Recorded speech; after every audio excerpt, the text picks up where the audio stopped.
I'd rather do a bit of casual school teaching to pay the bills and then just focus most of my energy on trying to build my fan base and write music and work on my project because it takes so much work. What's good, lovely people? Welcome to another episode of Den Devine Sessions. This is recorded live from Den Devine, a music venue right here in Broadbeach, Gold Coast, Australia. I'm your host, Joseph Brown, a musician, a creator, and a passionate advocate for all things music. With years of experience on the stage and behind the scenes, I'm here to bring you stories from the heart of the music industry. Whether you're an upcoming musician, a seasoned pro, or dedicated music fan, this podcast is for you. Let's get into the episode. It's Den Devine Talk. Den Devine. Den Devine. Den Devine Time.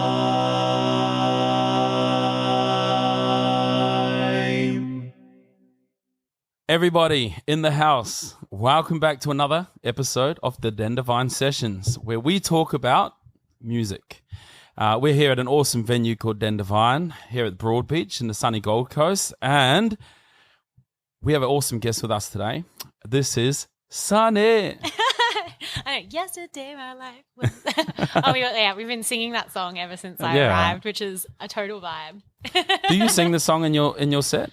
No, and I've been reflecting. I was like, why do we not sing that song? Yeah. So maybe this is my sign from the universe to alter the set list. Yeah, for sure. Well, welcome to the show, I guess. Thank you. Thank you so much for having me. Yeah, it's awesome as. Look, obviously, we like to start things off. You know, this is all about music. This is all about the music industry. This is all about everything in the music scene, and I guess we want to try and correct some of the public image of what music is, because to me, music's always just been a hobby. But to me now, it's serious stuff. Like it's a real, tangible concept. It's such a beautiful industry, and I think the industry needs just a lot more props on people understanding music's not just Ed Sheeran and Beyonce. You know, there's a lot more that happens down here. Yeah. Than people realize. So thanks a lot for coming along, and I'm sure we're going to have such an awesome conversation and get into it. But I'd like to start always where it all began. So I like to understand, where did music become a thing for you, like from concept to you wanting to become a musician full time to you now where you are now and what's coming for you. So take me back to the start. Gosh, this is like going to be a very multi-layered response. And I'd just like to start as well, just acknowledging the Comeri people, because we're on beautiful, beautiful Aboriginal land, and I just love this country so much. Like, we were both talking about how gorgeous this place is to live. So amazing. Just want to pay my respects as well. But yeah, gosh, my journey's been like a little bit different, but I suppose maybe there's people out there who can relate as well. Like I grew up and loved singing, loved music. I'd be like, my 10th birthday was a Spice Girls birthday party. I loved Christina Aguilera, like Jimmy Barnes and Dolly Parton were on high rotation in my household growing up. But I suppose I just like lacked a lot of self-confidence and self-esteem when I was younger. And also, like, as well, like in the background as well, my parents like were their relationship was unfortunately like moving towards a divorce. So there was like, I understand now upon like reflecting and as an adult, like other things that were happening in the background. So it kind of just wasn't supported as much as I would have liked. I obviously like probably didn't push as hard as I could have as well when I was younger, but I didn't really pursue it because I just didn't think I was good enough. And I also grew up out in Canungra, and there was just, I suppose, even though we weren't that far from the Gold Coast, like just from a slight geographical perspective, things weren't as accessible. So I didn't see local original musicians. Like I knew there was a covers band that played at the pub every week. But that was about the extent I saw of music, and then what I saw in Rage and heard on commercial radio. Rage. Yeah, I know. Rage. I love Rage. Rage is the vibe. They're still around, yeah? Yes. Yeah, for sure. Yeah, it's awesome. So I kind of, when I finished school, I ended up becoming a school teacher. And I still do that now on a casual basis, like balancing with my music career. But it was kind of cool. I'm so grateful for that part of my journey because I kind of feel like me becoming a school teacher, it really taught me how to deal with drunk people. Oh, actually, 100%. Yeah. I often think, I was like, yeah, little kids, especially preppies, they're just like drunk adults are the equivalent of a preppy sometimes. More like drunk adults, toddlers. Yes, yeah. I call it toddler juice. I know what it's all about. Hey. No judgment. Yeah, but yeah, like I kind of realized, you know, I had a lot of self-worth and self-love work I had to do in myself, but it was cool being a teacher. I kind of let myself be who I was. And I think through that process it kind of led me to feel more confident and comfortable to do music. Also around that time, like I was teaching like just down the road actually at Broadbeach State School, and I was helping out with a little guitar and ukulele club. And we formed like a teacher band and we'd play for the kids sometimes. Nice. And then also my ex-partner and I started gigging as a duo, like a covers duo around the Gold Coast. So there were kind of a few little layers there that just helped me gain confidence. And from there, then like I joined my first band and was absolutely terrified doing my first gig. Like I still remember just like clinging to the mic stand and pretty much keeping my eyes closed the whole time because I was so nervous. Where was it? It was at the Lennox Hotel in it's a cool gig. I think it was like September 2016 or something like that. Yeah, I've played there before. It's a good vibe. Yeah. So, but it was good. I think that was kind of the beginning stages. We did a lot of covers stuff. We wrote a few songs and eventually recorded an EP. And then we released, once we finished the EP, I was like, cool, you just put it out there and everyone hears your music. And then I quickly learned that actually wasn't the case. Yeah. And I'd started to see like the kind of Gold Coast Music Network development nights and like networking evenings pop up on my feed because I decided I wanted to learn more about this. So I kind of began to connect more and more with my local Gold Coast community, particularly like in the original music scene. And then it was around that time was around 2020, COVID happened. Oh, yeah. My band dissolved. Yeah. And I started writing my own songs.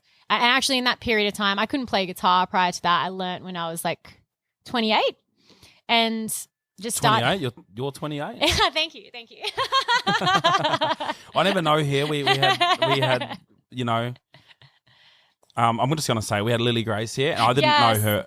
I'm talking to her like she was 28 because she was so mature. Yeah. And she's like, just turned 18. I was like, I know, she's so young. It's crazy. So young. So I honestly, I'm like, I don't expect anything now. I take it as a huge compliment. Yeah. So I'm like, no one's 28 here. Yeah. Until you tell me but that was 28. So that was still, so you're not 28 anymore. No. I'm in my 30s now. That's all right. I'm in my 30s. It's okay. Yeah. It's a new age. Yeah. But I suppose I learned to play guitar we were talking about like a song of mine earlier, like wasting time. I was just like challenging mindsets. And I think I love that song. Oh, thank you. And it was definitely around the time when I turned 28, a lot of things changed in my life. Like my ex-partner and I broke up and we had like a house and a dog together and a cat and like we were in the same band together. So it was like big changes. Massive. And just like, I kind of just like decided to roll with the flow. And did any music come out of that experience? Oh, yeah, heaps. I was so tentative about writing about like the breakup at the time. I actually feel like more wrote about my own personal development. Yeah. Because I kind of gave myself permission finally to do a lot of things I'd always wanted to do. So because like when I was 18, my parents had a pretty shitty divorce and I kind of, as the eldest of my like siblings, felt like I needed to stay around home. Like, and it was just all subconscious. I'm one of four. Yeah, and this is all subconscious stuff. Yeah, like I just was like, I didn't want to go away in case something happened and I couldn't be nearby to help them. So, and I'd put all this pressure on myself, like subconsciously, and holding on to all this guilt and things like that. And around that time period, I began letting go of a lot of that stuff.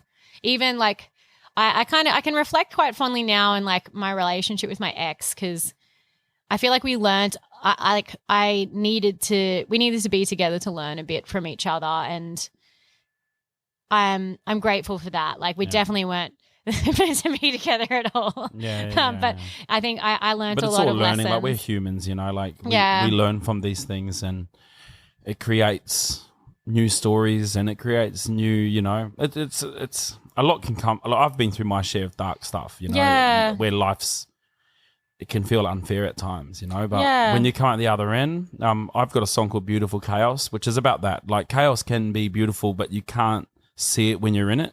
Yes. But afterwards, you look back and you go, wow, there was actually little moments of beauty in that, even though it was crazy. And I often think about like so many things that we experience in life and we witness are the perfect paradox. It's like, I often think about like, I will sometimes reflect on that breakup and be like, oh, at the time I was like in the thick of it, but like what a beautiful thing to happen, because now I'm where I am right now.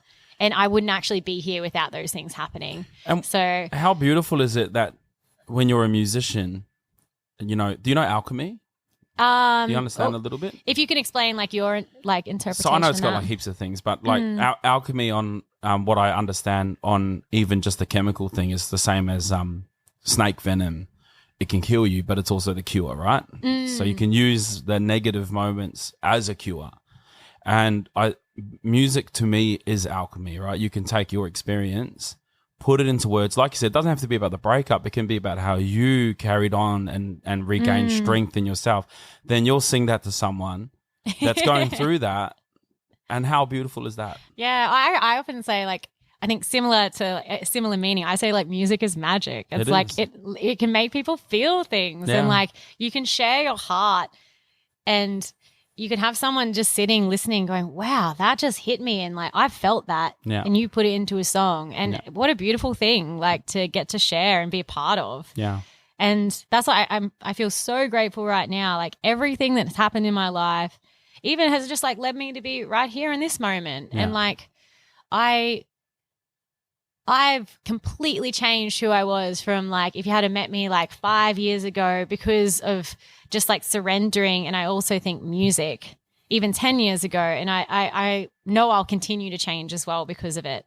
And I also think like the pursuit of music is the nature of it. We need to be like, or if you want to succeed, like be willing to grow, have future aspirations, like constantly be learning. And I think all of these things foster like, if you have the right focus and you do the right work, it can allow you to grow in the direction you want to grow in, because change is inevitable.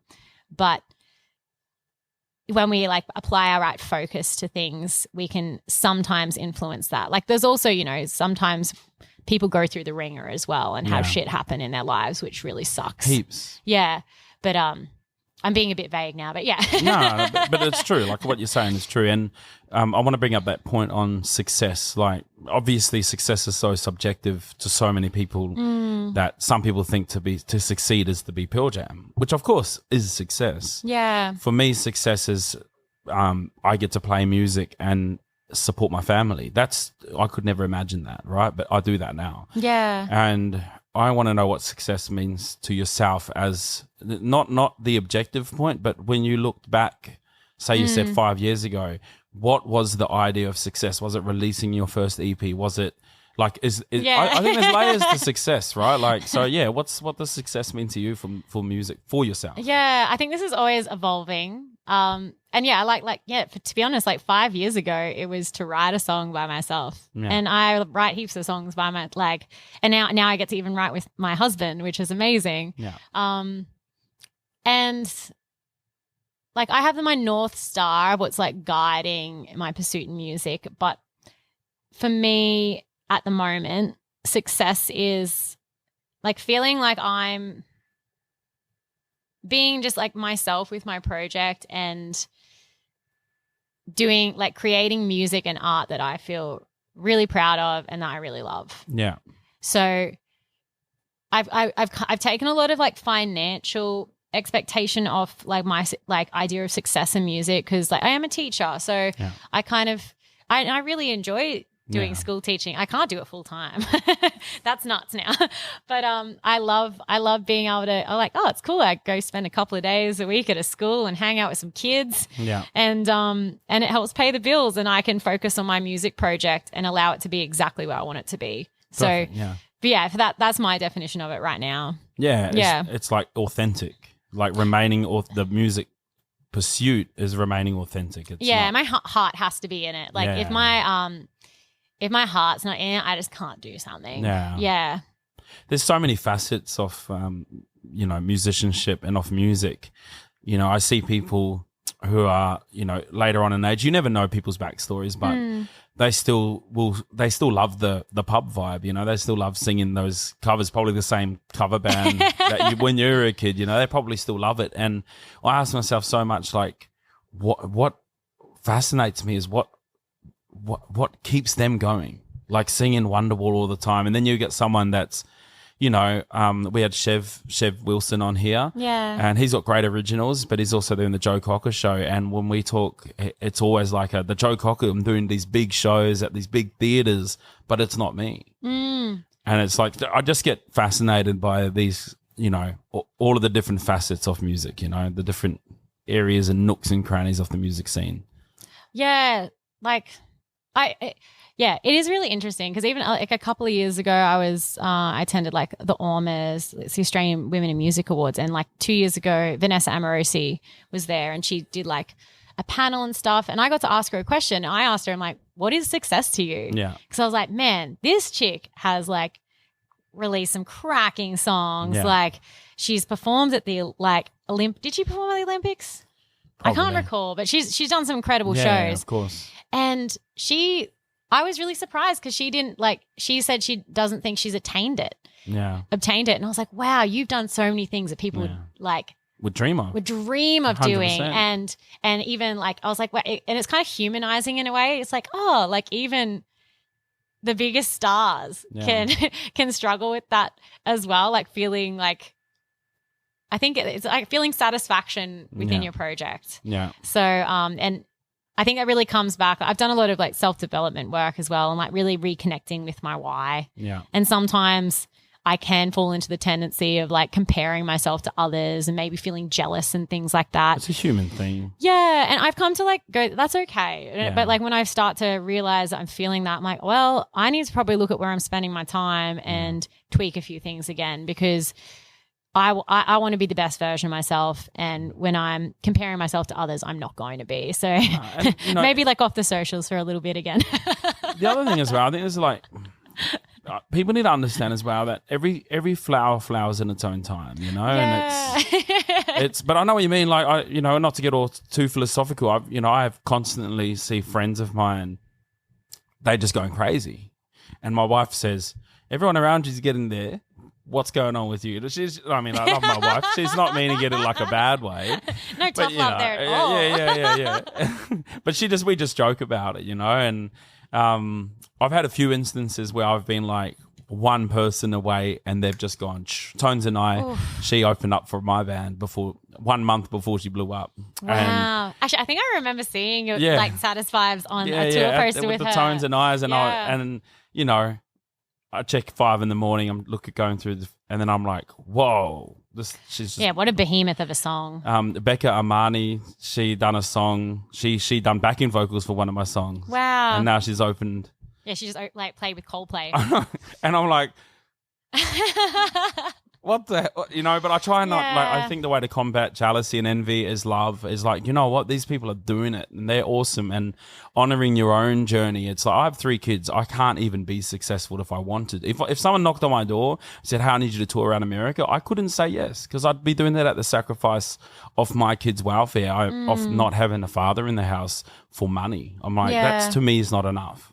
They need me in the house. So it's honoring your journey and what's your story, and that's their story. And and I love it. Like, I think you kind of said it before. I remind myself, like, everyone has their time in the sun, and like maybe at the moment this person, like Becca's having her time in the sun. She's playing shows with Coldplay. Like, how incredible for her. That's not massive, Like, and then Georgia Smith before. Yeah, right? yeah. And it's like, I like to remind myself, like, be so happy for them because it's their time in the sun, and then your time comes as well. So it's all good. Yeah. And, you know, it's all a part of life. You know, it's all a part of this big game of life and the music industry. I've always called myself this, you know, like, I heard you before saying you garden. You like gardening? Yes. Yeah. So I've always lived my life with this like a sort of metaphor of different fruits, right? And I've always said, like, I'm an avocado tree. Like, it's going to take me 10 years to produce fruit, but once it's coming, it's going to come, right? And it's like avocados, right? You plant it takes 10 years for fruit to come. Yeah, I actually love that sentiment, like with thinking about your music journey as well. Yeah. Yeah, that's really nice.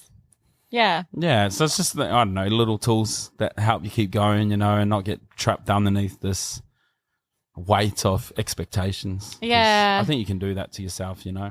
Yeah, I can't. And this last year, I've really been letting myself kind of like, you know what, just feel the emotion and then let it go. Yeah. Because I'm like, it's like emotions are very natural things. Yeah. It's like, and you can't be happy all the time. Like, we can't have summer all the time. Like, or else it just loses it. Yeah, we need natural cycles. So, have you lived in Darwin or Melbourne?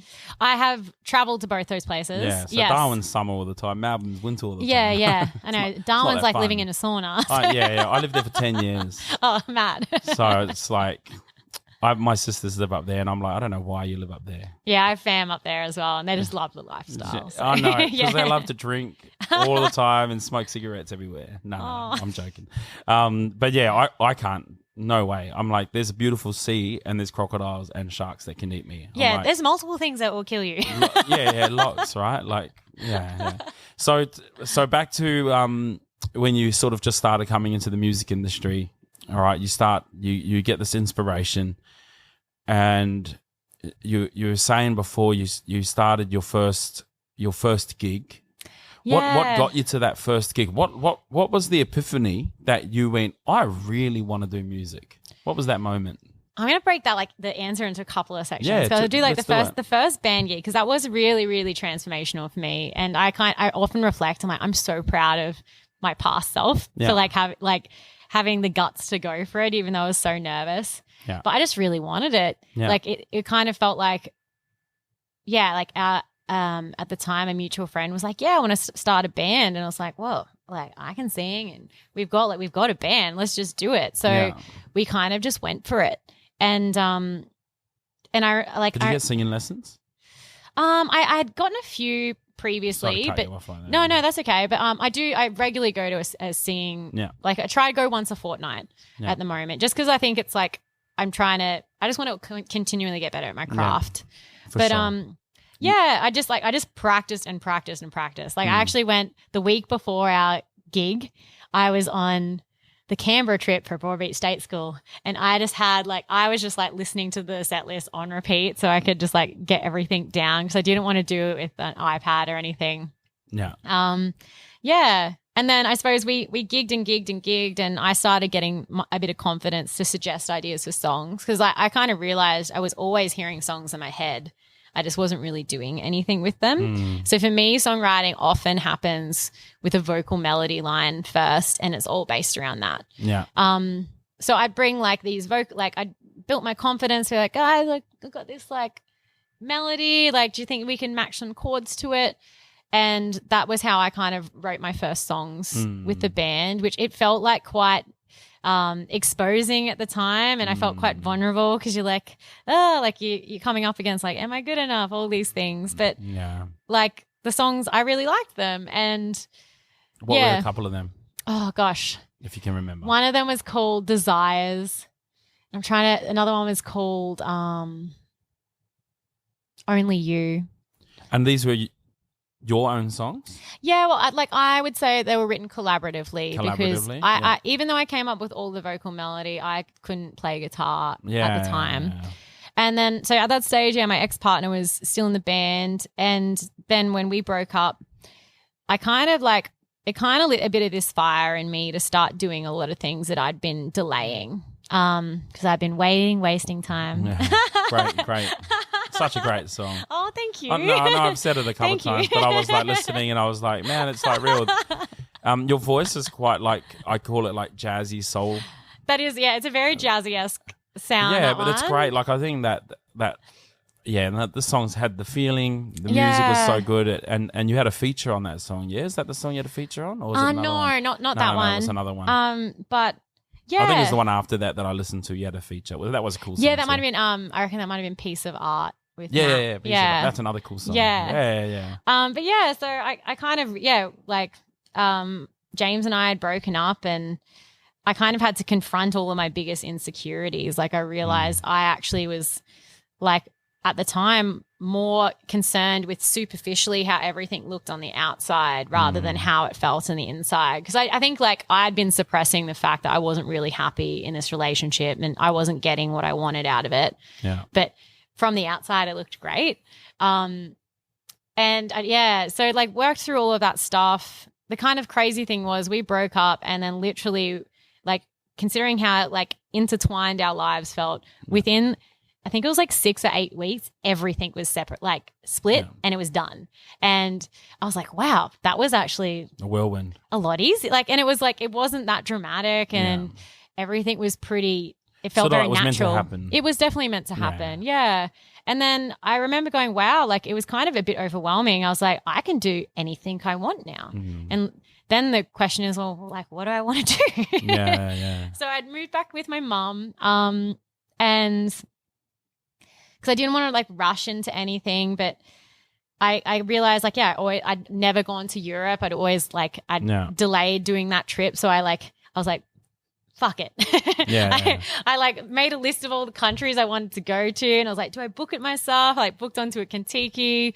And then I had started to learn. I was like, always wanted to learn to play guitar, and I'd tried and stopped and tried and stopped and tried and stopped like a few times. Yeah. I was like, I don't care how bad I sound when I first try to sing and play guitar. I'm just going to keep going. Yeah. And I started like Put Your Records On by Corinne Bailey Ray was the first song. Song. Oh, such a good song. That was your first song you learned the guitar? And I could play and sing. Wow. Yeah. See, most people it's I know. I think anyone I who don't care starts too with much that, for smoking water. No offense or anything. I have a theory. Anyone who starts with that song never becomes a muso. I reckon every muso that I've met that's a muso, they've always got some profound song as their first song. I think as well, it has to be something you love. My first song was Tears in Heaven. Oh, beautiful. And, hits ya. And even when people ask me to play it, I'm like, it's a heavy song, it's a sad song. And they come up to me at pubs with a full house. You play Tears in Heaven? I'm like, it's not all about you, lady. There's a whole venue. You know what I mean? Sorry, it's like, but I understand what you mean, but it's, if you can connect with the song as your first song, you can ride that song for many years. Yeah, but it was so amazing. Like around that time, it was, like my ex and I had just broken up. I just turned 28. And also my little sister, her ex-partner had broken up. And then my cousin who lived in Darwin, actually, him and his ex-wife had just broken up. And wow, a lot of breakups. I know, there was, it was the season for it. Yeah. And must have been when Taylor Swift was coming up. Who knows? But so we actually like Chris. Shouldn't say that too loud. Those Swifties will come after me. Sorry, everybody. Chris is like, let's go on a road trip. So we flew up to Darwin, and we drove from Darwin down to Uluru together with his two boys. I just brought the guitar and was just like playing heaps. And around that time booked this trip to Europe, and I was like, you know what? Maybe I could bring the guitar with me. But I'm like, I'm not going to let myself do it unless I can play and sing 50 songs. Like that's the deal. I'm making this deal with myself. Like, because I don't want to be that person who just like brings a guitar but can't really play it. Like, so doing the whole. Yeah. You are my sunshine. Sorry, this is And so we've all seen them. Saw a couple last nights. Starting point, Yeah, everyone starts somewhere. And I think it's like. But 50 is a great goal. Yeah, I was like, I think that's like, and. Did you hit it? Yeah, I did. Smashed it out of the ballpark. Actually, I had You done 65. Oh, something. I can't remember the exact number, but it was cool actually. Again, another little like, I love how life just like when I think you're living in alignment, it just pops things in place for you. And I was doing a lot of yoga at the time as well. And one of my fellow yogi friends, Gary, shout out, he's an absolute legend.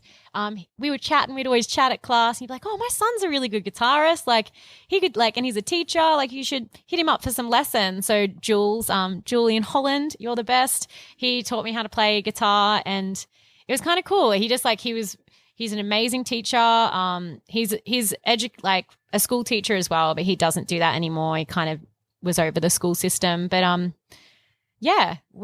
he's just like, you write me a list. He's like, write a full page of all the songs you love. Mm-hmm. And he's like, that's how we're going to do this. And he's like, let's just pick the easiest ones with chords and and it was awesome. So we just slowly, it was quite methodical, really. I can be quite analytical with the way I process things. And that was how I got to the 50. And what's the vein you went down with the songs you learned? Was it like 70s, 80s, 90s, or was it pop songs? It was actually a lot of pop to start with. Yeah, just it has to be. Yeah, and I think in a way it was kind of cool because they're I still do love now. Like it's nice when you just get a 4-chord progression and you don't have to think too much. Right. It's a service industry, I think. Music at first, you're servicing people's vibes. You're bringing them back to a memory. You're bringing them back to a time. Fast Car, like I sing Fast Car still to this day. What a song! It's just great, and not only is it a great song, but for me, it takes me back to this. I have this very vivid memory when I was like 14, 15, where one older friend who was 18, he had this car and it was a Mitsubishi Lancer. And we used to just pump this song Fast Car and we were just, young and innocent. And that, I have to always remember that's what I get to do when I sing these songs. Yeah. See, music is magic. It takes you back to that moment and it does that for so many people. It's an invisible, untangible, it's a feeling. The product of music is a feeling, Yeah. And, but yeah, so yeah, I understand. You've got to go down that route of you want to sing songs people connect with. Yeah. Because, originally it was just to hit the 50 and so I was like, I'd made that deal with myself. Yeah. And then, so I hit the 50, I brought my guitar along to Europe and it was kind of cool. It was like a bizarre but wonderful experience because I was on a Kentucky tour with I was one of the oldest people there. And I was like, what's happened with my life? But it's rad.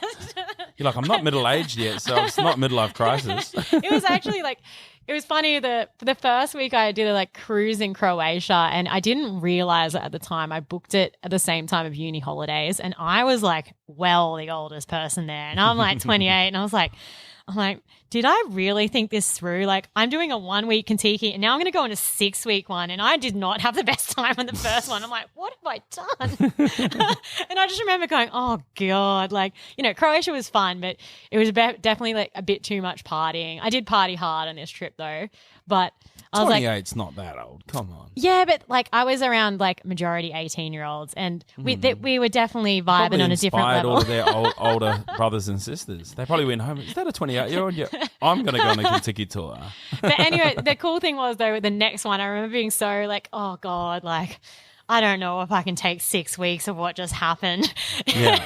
And then it was actually the most spectacular group of people. I think because it was a long form tour, it was 6 weeks. It just kind of attracted a different type of person and also it was a different vibe. But bloody, it was the best time. I went to all the places, all the places in Europe I pretty much wanted to go to. I even got to go down to Egypt. Yeah. Wow. And then it's on this trip, I felt like I was just living completely in flow with life. Synchronicities are happening left, right, and center.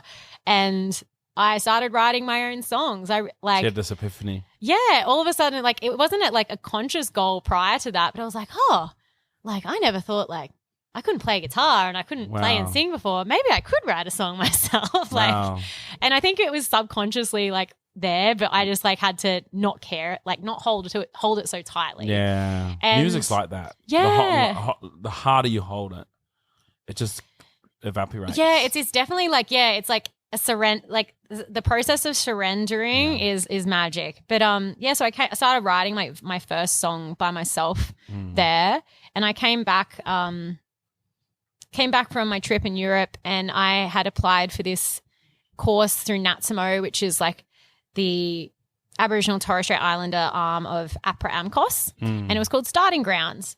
And I went along and I got to finish the first song I'd started writing with Luke Daniel Peacock and Sue Ray and even Ziggy Ramo actually. And it was really cool. I'd like, and then I got my first demo and stuff, had my kind of, I hadn't had a ton of recording experience. I'd done my like EP prior to that, but it kind of planted the seed. I was like, oh, I can write songs. And I just went on like kind of a writing like rampage after that. Like I wrote so many songs after that time, and I was like, I want to release these. Yeah. So I was like, okay, I'm going to look to my community. Like, who am I really vibing like with what they're doing right now? And my friend Jack, his artist name's Gordian. Yeah.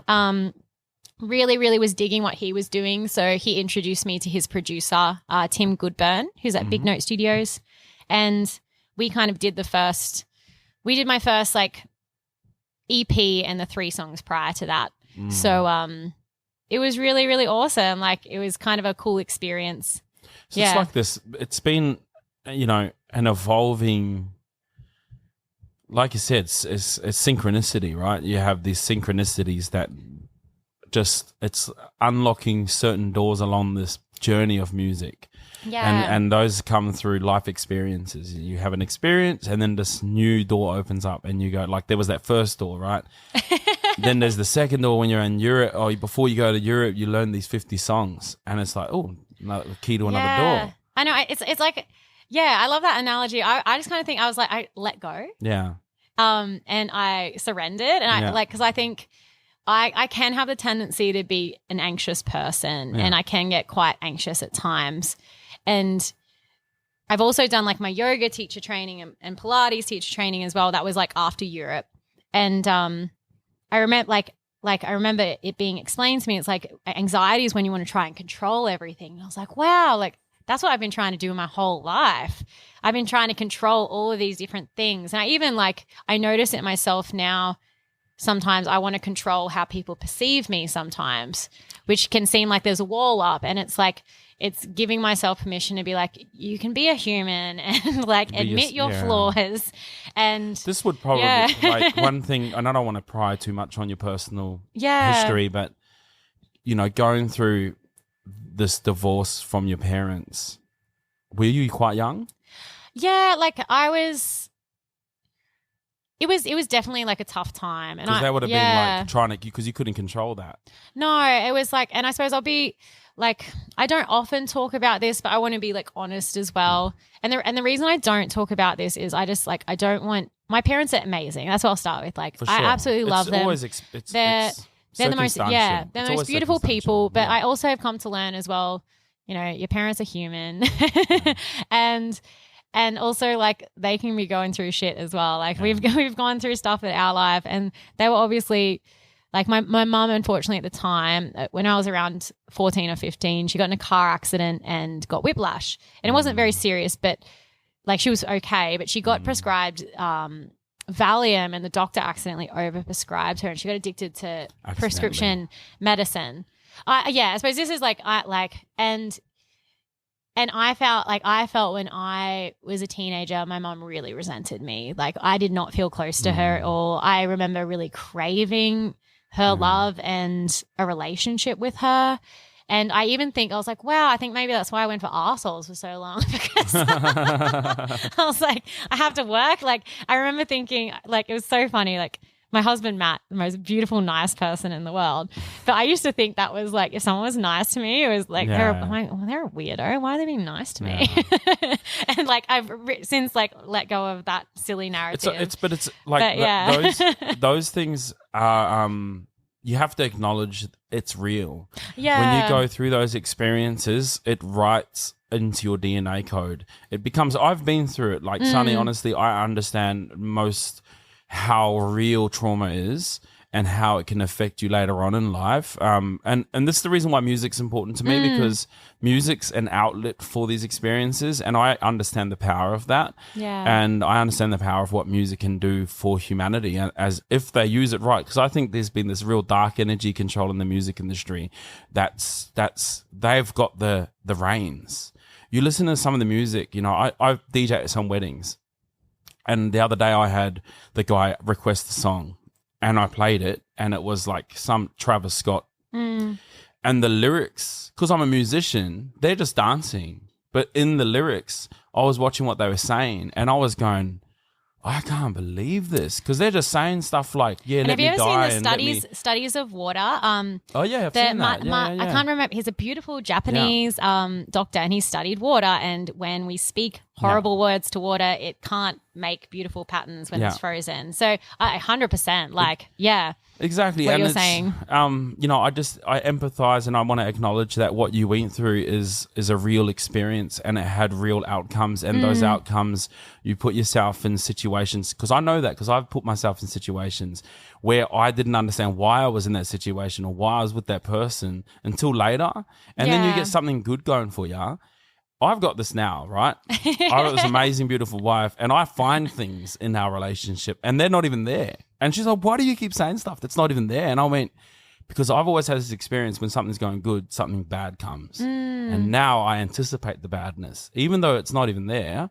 But my brain has been through that experience and is written into my code of humanity, who I am, that I'm anticipating something bad's going to happen. So I'm creating scenarios that's not even real.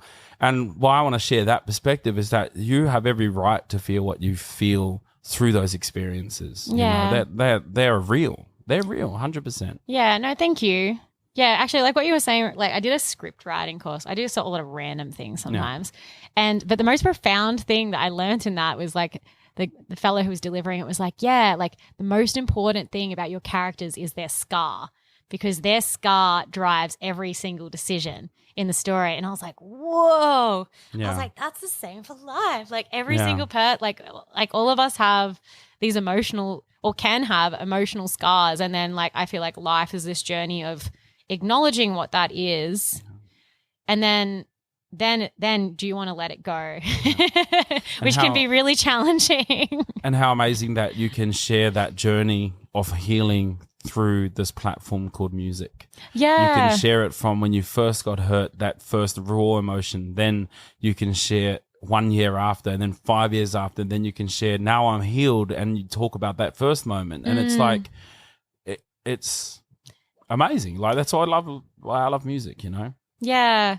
It's so interesting as well. I think it's a spectrum as well, because I'm still like coming to terms with even like telling this story, because I hold a little bit of. And thank you for trusting to tell the story right here. Like I appreciate that, and I respect you. Yeah, because I hold on to like a little. I don't want to make my mom feel bad. Yeah, like she must have been feeling pretty shitty to be behaving like that at that time, and she was obviously going through like a hard time, and. Forgiveness. But I also, key. and I forgive her, but I'll like, and I've worked through all of that, and it's actually been a really beautiful, like one of my, I think, proudest personal accomplishments is I've like healed my relationship with my mom. Like I'm so proud of that. And we went through a pretty shitty time for a while in our relationship. Like I didn't really want to talk to her. I didn't really want to have much to do with her. And then I got to the point even just like getting to live with her. So like, and there was, it took like a while, but yeah, like time heals all things. And sometimes we need to give time. Creates all things too. It's the creator and healer of all wounds, right? Yeah. Sometimes, and you know, you can see even the atomic bomb, which is so crazy that it's happened. But now even that's literally bombed an entire country. Even that's healed. Yeah. So it shows you no matter even how big the bomb that goes off in your life, it might take a while, but it will heal. Yeah. I often thought like when I was in France and I went to the Palace of Versailles, I was thinking about the history of that place as well, because it was built on like pure decadence and greed. And then the French people revolted and like killed the king and queen. But now, like hundreds of years later, it's employing hundreds of people and become a huge, and I was like, wow, like time has healed it. It's just interesting to observe. Yeah. That's what, look, you know, although we're all about music, like there's layers to the conversation, you know, like there's things that it's the flavors of the music. It's the flavors of the music, you know, and this is what's cool about it. That's what we're trying to have the conversation. It's not just about music, it's about all the other stuff, you know, and that sort of stuff as well. But yeah, so look, thank you for opening up on that. That's I respect that. You know, I respect where you come from and that, and I'm glad to hear that you're healing or healed, or you've come out of that episode. On I want to take it to now over the last few years. Yeah. Okay, so now, like, I love that we've got this backstory of Sunny, and we're starting to know, like, I'm getting Sunny, I'm getting to know you, which is awesome. Yeah. So now we've gone through this big, huge life experience. And how long have you been with your husband for? Gosh, it was 4 years in September. 4 years in September. Yeah, we got married this year, actually. So. Oh, congratulations. Yeah. Yeah, that would have been. How did you pick the muso? Yeah. I didn't know many people at all. So I was like, why did you get me? I know, actually, literally, I was like, oh, cool. It's like, which friend do we text? It's pretty easy. Yeah. It's Exactly. so good. You're just like, hey, guys, we're going to have a jam. And they come over, by the way, we're getting married.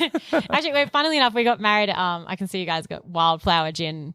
Like, they're our friends, and we got married there. Oh, really? Yeah, which is cool. Yeah, James and LJ and all the team. So they offered to have us there for the wedding, so it was kind of cool.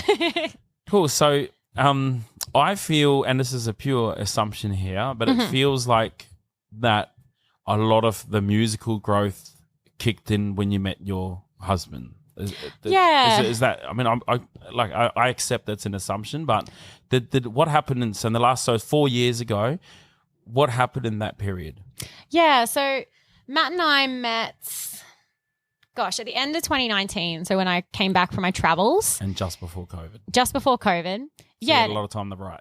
Yes. And it was funny, actually, like while I was in Europe, his band, he's an amazing band called Wharves. They were on tour with DZ Death Rays through Europe. They'd gone on their first like Europe tour. So he was kind of like having a great time in Europe as well. And I think like the year, they'd been doing really well. And we had tons of mutual friends, and we actually first kind of connected on Tinder. Tinder's a thing. Yeah. It was kind of like deal. I wasn't really going out a lot, but I wanted to still like date and get to know people. So I was like, cool. I just like have coffees with people and see if we vibe, and would kind of just flow around with that. And at the time I was doing my yoga teacher training, and I think I again just like processed a lot more like emotional stuff and like a bit of like emotional trauma, and let that go, and realized that like I really wanted to meet someone. And I decided to start with going, okay, like what's the most important traits in a partner? Because I want to be a bit more conscious with this and be like, what are the most important things to me? And that came out like I really wanted them to be kind. That was the most important thing. And then like intelligent and definitely interested in music, but it wasn't like a be all or end all. But they were probably like my top three, mainly just being a kind person. And I was really, really conscious as well as I want to make sure whatever I expect of someone else, I'm also that. Like, I think it's, So I really focused on that. And then, Matt and I had connected, and we kind of went on a couple of dates, but like things would just fizzle. Yeah. And it was kind of at the start of 2020, actually, right before COVID, we kind of like got together, and I was like, oh yeah, I like really like this guy. But he was living in Bangalore and I was on the Gold Coast, and then like we had all the border closures. Yeah. We kind of just had like one good date, and I was like, oh, I don't like, it's a weird time. It was a really bizarre time. COVID was bizarre. Bizarre time. But we ended up a few months down the track. He was playing a show at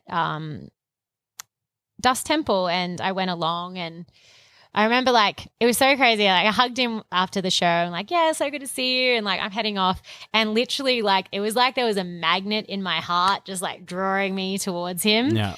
And it was a very, very like clear body sign. And I was like, wow, I really like this guy, and he's he's very kind, and he's smart, and he likes music, and I was like, I think like he seems pretty into me too.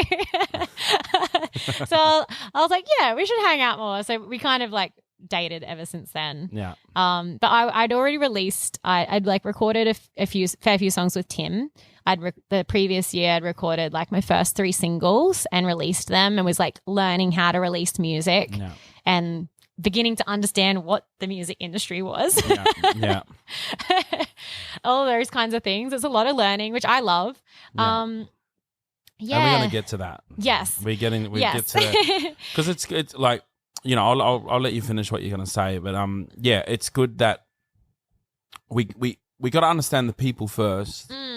Then we'll see how does the industry support the person, right? So we'll get to that. But yeah. So yeah.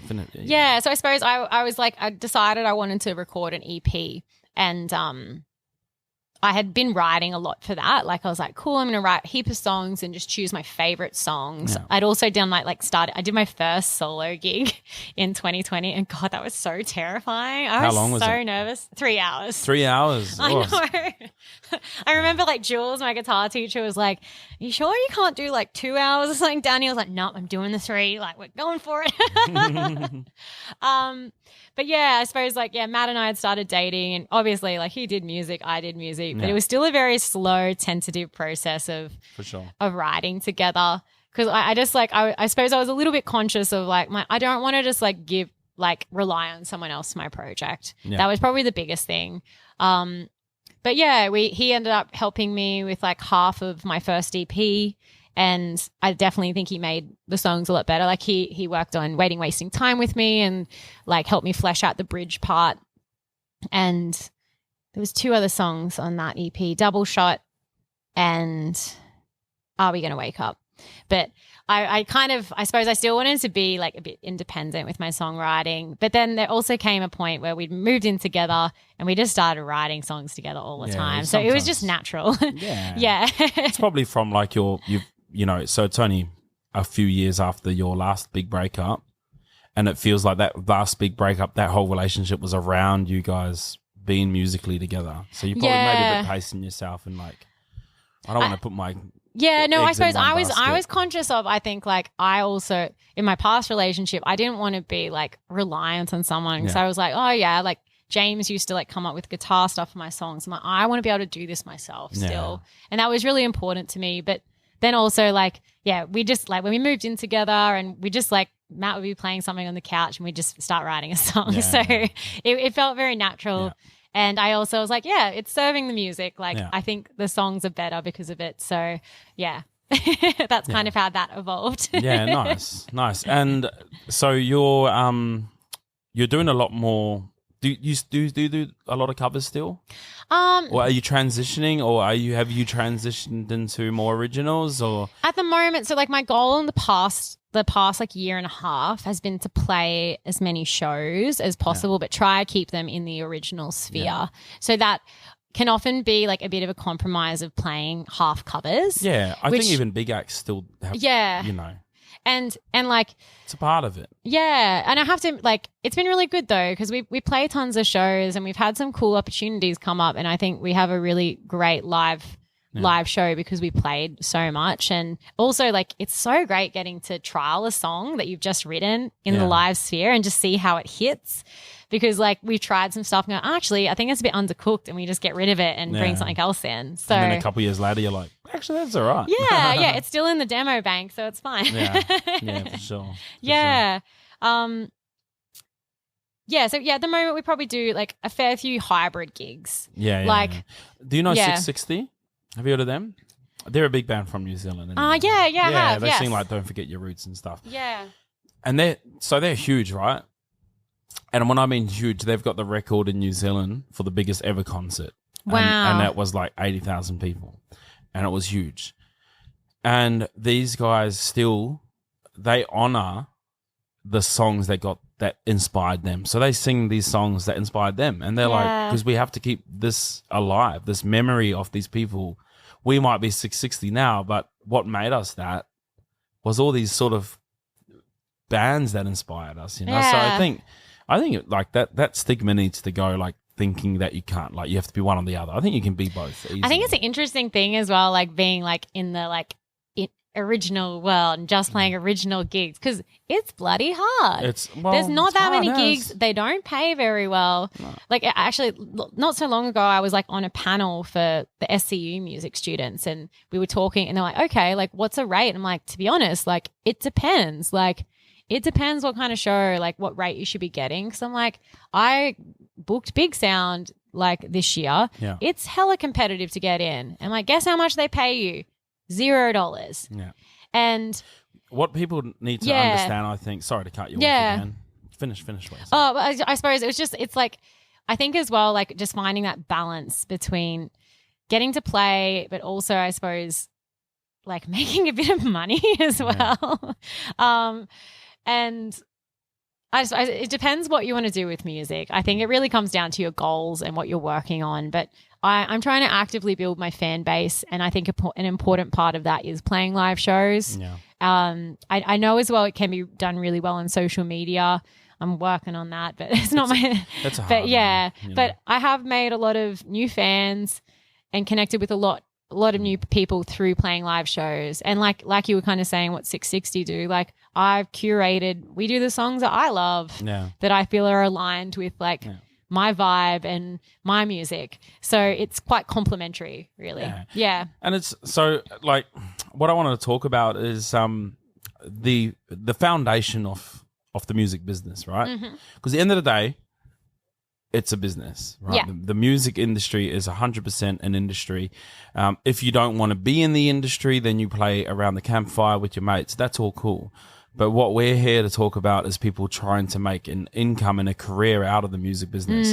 And what a lot of people don't understand is at first when you're a cover artist, right, there's a really black and white business relationship, right? The venue needs someone to play songs everyone knows, and your interaction and your transaction is with the venue owner. When you go to originals, your transaction your that goes to the fans. Now you've got to get paid from the fans. Your value as an original artist is no longer, well, I love you, Sunny, but I don't know your songs. Yeah. It doesn't take me to a place of when I was 15 and I was in the back of the car and going, remember we were driving? It doesn't take me to there. So your job now as an emerging artist is to create those new memories, is to create those new moments in time where whether it's you're sitting here singing at Den Devine and a couple over there is going through a breakup and they're coming to make up here at Den Devine and you're singing a song that you went through this thing and they connect. They go, I will remember that. And then they become your fan base. So I think a lot of people don't understand that when you're starting to build, when you're going away from covers to originals, you've got to create that customer one by one. What makes someone successful in the, you know, objectively in the original scene is that you can fill this house, right? Yeah. It's essentially building a community. Building your community. And or like, you know, a fan base or whatever you want to call it, but or your tribe, like, and it's an interesting process. It's a big learning curve because like I think a layer of that or foundation part is knowing who you are a lot. Yeah. And it's like, who are you? What do you stand for? Like, what do you want to say? Because I also feel, well, this is my perspective on it, but I think your fan base should be built off like authenticity and like exactly who you are. Yeah. And I think that's when you'd have a really strong brand. Yeah. Yeah. And I suppose I'm doing my best to work on that. I'm constantly like trying to engage with professional development or learning and figuring out how I can build that community and foster it as well. Like it's, I often like ponder on that. I'm like, I even like last night, actually, Matt and I were talking about it. I'm like, what is unique about me? Like, because I'm like, I don't know. Like, I don't know if I know sometimes. And I'm like, can you help? Like, how can we succinctly communicate what it is? Because that's when you can convert someone if you have that like kind of elevator pitch that's real. Yeah. And did you answer that? Yeah, like we kind of like I know what I'm very environmentally minded and I love talking about like conservation and how we can look after our rainforests. I really love like vintage inspired fashion. I love my dogs. I got 2 golden retrievers. I think like they're kind of cool topics outside of music. Yeah. And then we're even thinking just like specifically with music sonically where I should sit and how to best align myself to connect with the right people. Like, yeah, my voice can often be compared to like Amy Winehouse or like Adele kind of spheres or like really kind of like an old school classic kind of sound. Yeah. So I'm like that like maybe I should be recurating all of my covers list so it's really aligned with that. So then I'm more likely to hit my fan base through my music because it's sitting in the right spot. So, and that can also ebb and flow as well, like with like where I'm just sitting with my musical journey or what I want to sing right now as well. Yeah. Yeah. You're a survivor as well. Like you've survived obviously quite a lot of things to come to here, and that's such you've shown such a true vulnerability and open up some of these discussions that people don't want to go to. That's, to me, what a value that you are able to be vulnerable. This is the key, because that's what I think the world we live in is that the audience wants to be vulnerable with you. They want to feel safe. Like, well, how can I open up to you when you can't open up to me? You know what I mean? Yes. So it's sort of like in our discussion, I've felt a real good sense of vulnerability, in a sense of like you don't have a mask on, you don't have walls up. You come as you are, and I believe that's how you are when you perform. I didn't get to go to, I'm a muso, so I can't ever come to gigs, but I did watch the Den Devine that went live. And, you felt very comfortable up on stage, and it felt like you're just you, which is, I think, the biggest key of music is when people are just you. You want to be the same when you're at Woolies as you do when you're on a stage. Like, hey, Sunny, hey, how you going? Not like, oh, someone's there, I'm running away. You know what I mean? Like, it's because they've got to change their mask.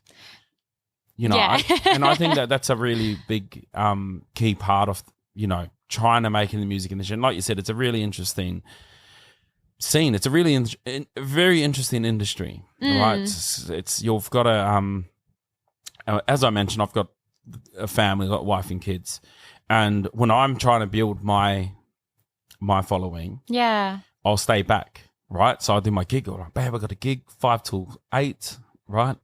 And then the half an hour after 8, I'm going around talking to people and that sort of stuff. And then I come home and my wife's like, you finish at 8, why are you back at 9? And I'm like, because I've got to chat to people. And she's like, oh yeah, sure.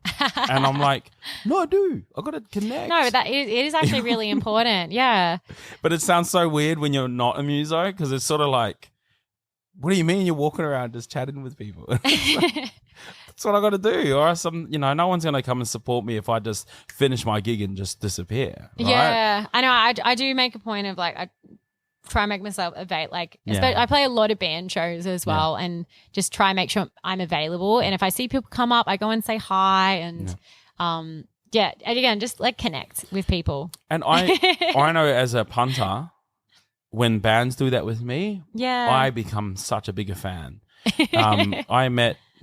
Who's the guy from Vikings? What's his name? Oh, I'm not too sure. Travis Fimmel. Oh, yes. Sorry, I thought you were referring to a band. I was like, man, I don't know. The actor? Yeah, I met him he came to one of my gigs the other at Crab Pot in Burleigh. Yes. And he we just watched that Boy Swallows Universe, me and the family. And at that day, my wife came and picked me up with the kids. And he came out and he's like, Joe. And he came over and I'm like, wow, he knows my name, And he picked up my kid and he's like, hey. And he played with the kids. Aww. He blocked out the whole world. He gave my wife a hug. He's like, how you going? He gave me like 10, 15 minutes off his time. And I went, I'm now a fan. Yeah. Now I can see you looked at me like a human instead of like, I don't have time for you. And when you see it from that perspective, you realize how important that is as a musician when you do that. It means so much to people. I also think like that's like it's an energetic exchange like that. You're like receiving like pure like gratitude and love in that moment and like presence. Yeah. And and I often like I do my best to be really grateful for everyone who's supporting me right now in my emerging stages, because this is the hardest slog right now.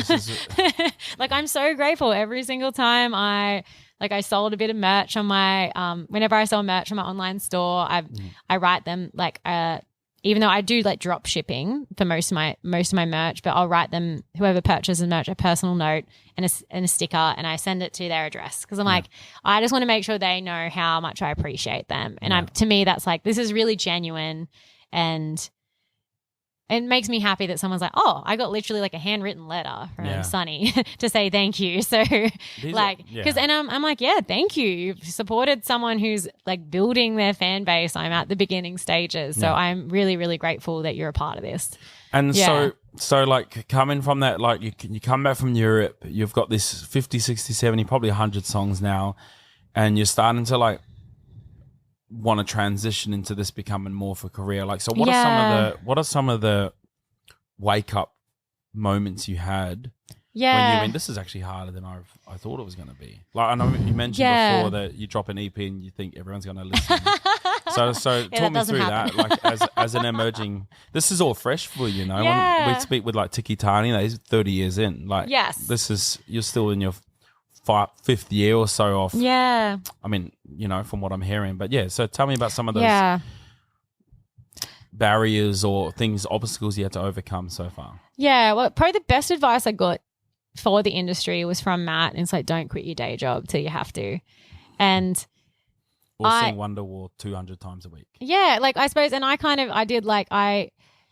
did leave full-time school teaching. So like 2019 I came back, and the following year I went back to full-time school teaching. And just a little side story, like I actually was feeling like I had to leave, and then had this crappy experience during the whole COVID thing where I almost got quarantined by myself when I tried to visit my friend.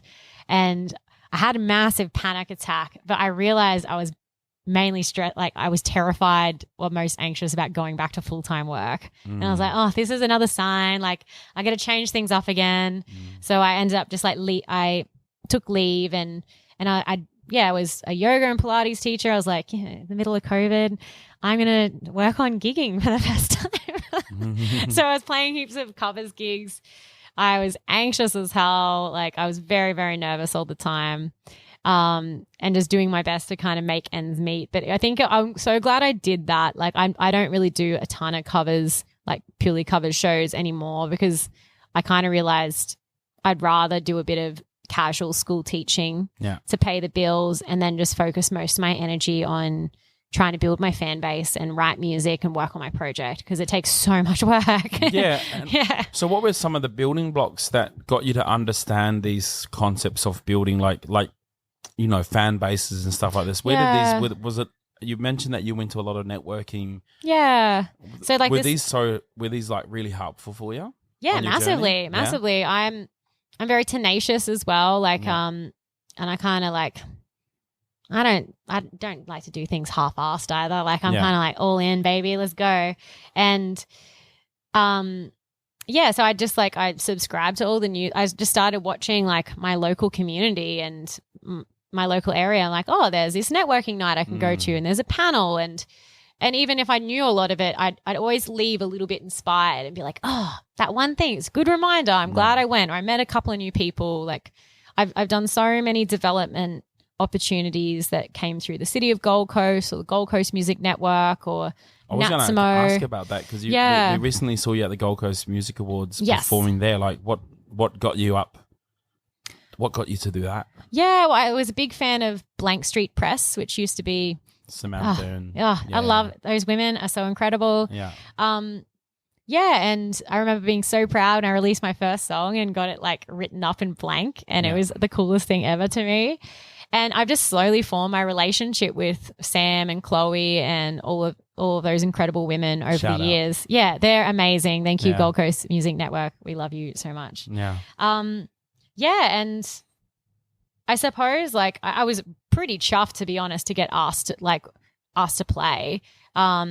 Great performance, by the way. Oh, thank you. Like I kind of felt like I had a really very, very, I feel very blessed. I had a nice time in the sun around that time. Like we got big sound. I got to play the Gold Coast Music Awards. I also got to attend. I got like selected to go to the Green Music Australia artist retreat down in Palawa country, Tasmania. So I had this like incredible run, and I was like, I'm so lucky. Like released a cool song, got to work with some cool producers. It was awesome. But I think like I just don't stop. Like, and I do. I give myself. I have good self-awareness, and I know when I need to have a break, and I'm working on that. It's definitely sometimes I push it too far, but I can't take no for an answer. Yeah. I'm a bit stubborn. I've gotten some funding as well through the City of Gold Coast. But before I got the first grant across the line, I wrote a heap of doozies. And even the one that I got funding to record my first album, it got knocked back the first time. But I knew I could get feedback, so I got it. I applied the feedback, submitted, and I got the money. And even like I was just saying earlier, like I've been knocked back like maybe 7 or 8 times from Arts Queensland at this point, and I'm going to still keep trying. But maybe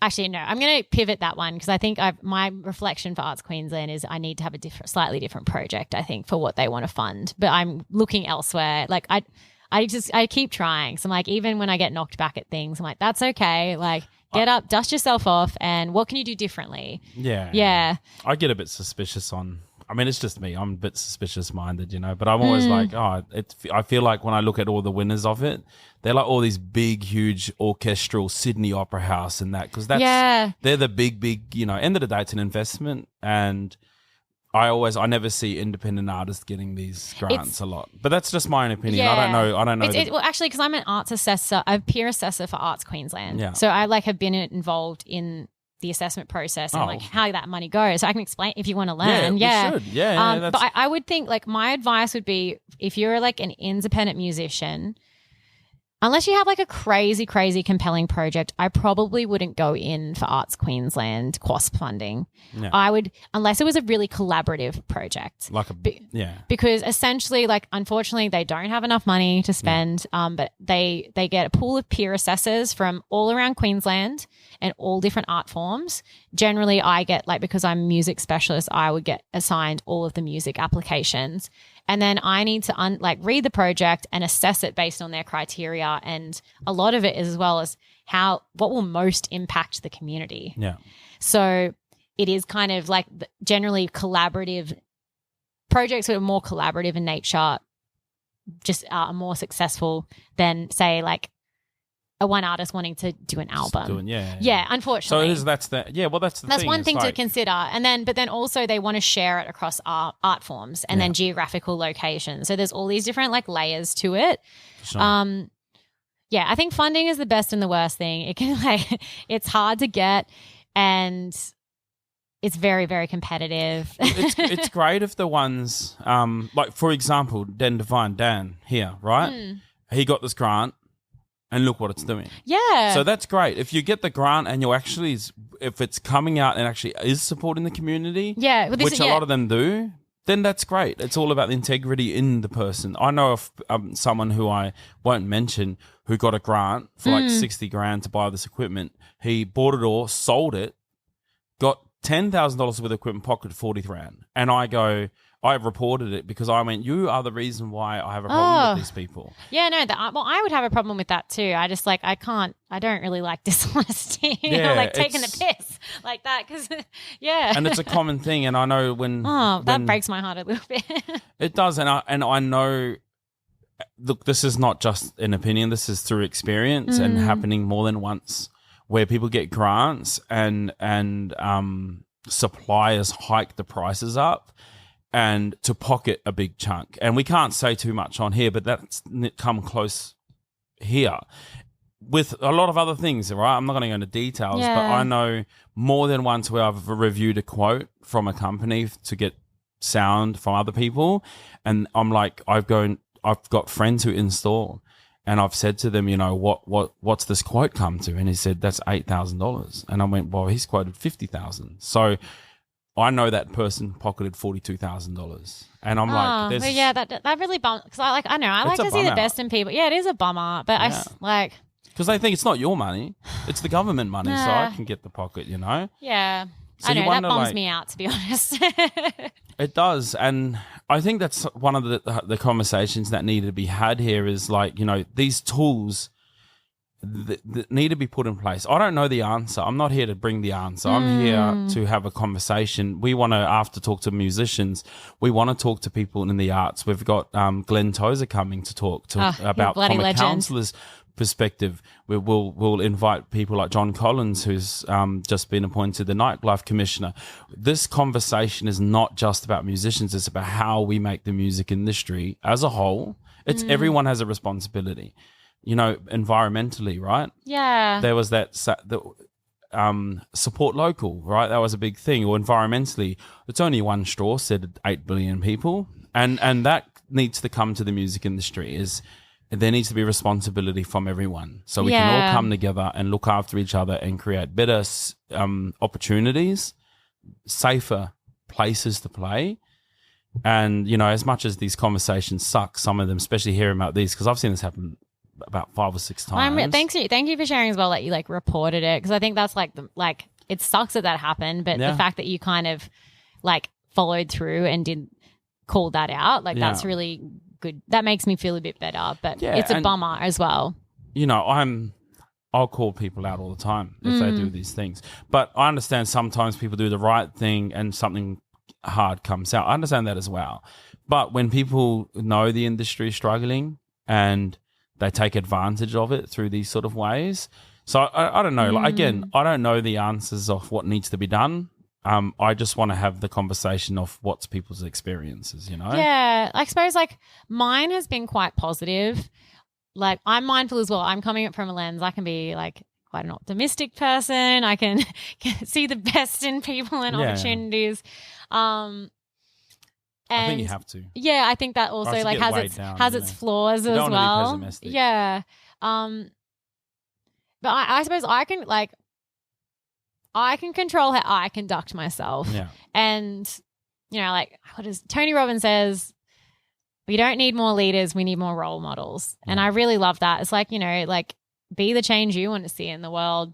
That's kind of I carbon offset my music project. And the reason I do that is you mentioned the environment before, there's a lot of businesses that have made billions and billions of dollars on exploiting the environment, but not actually giving back to care for it, the earth.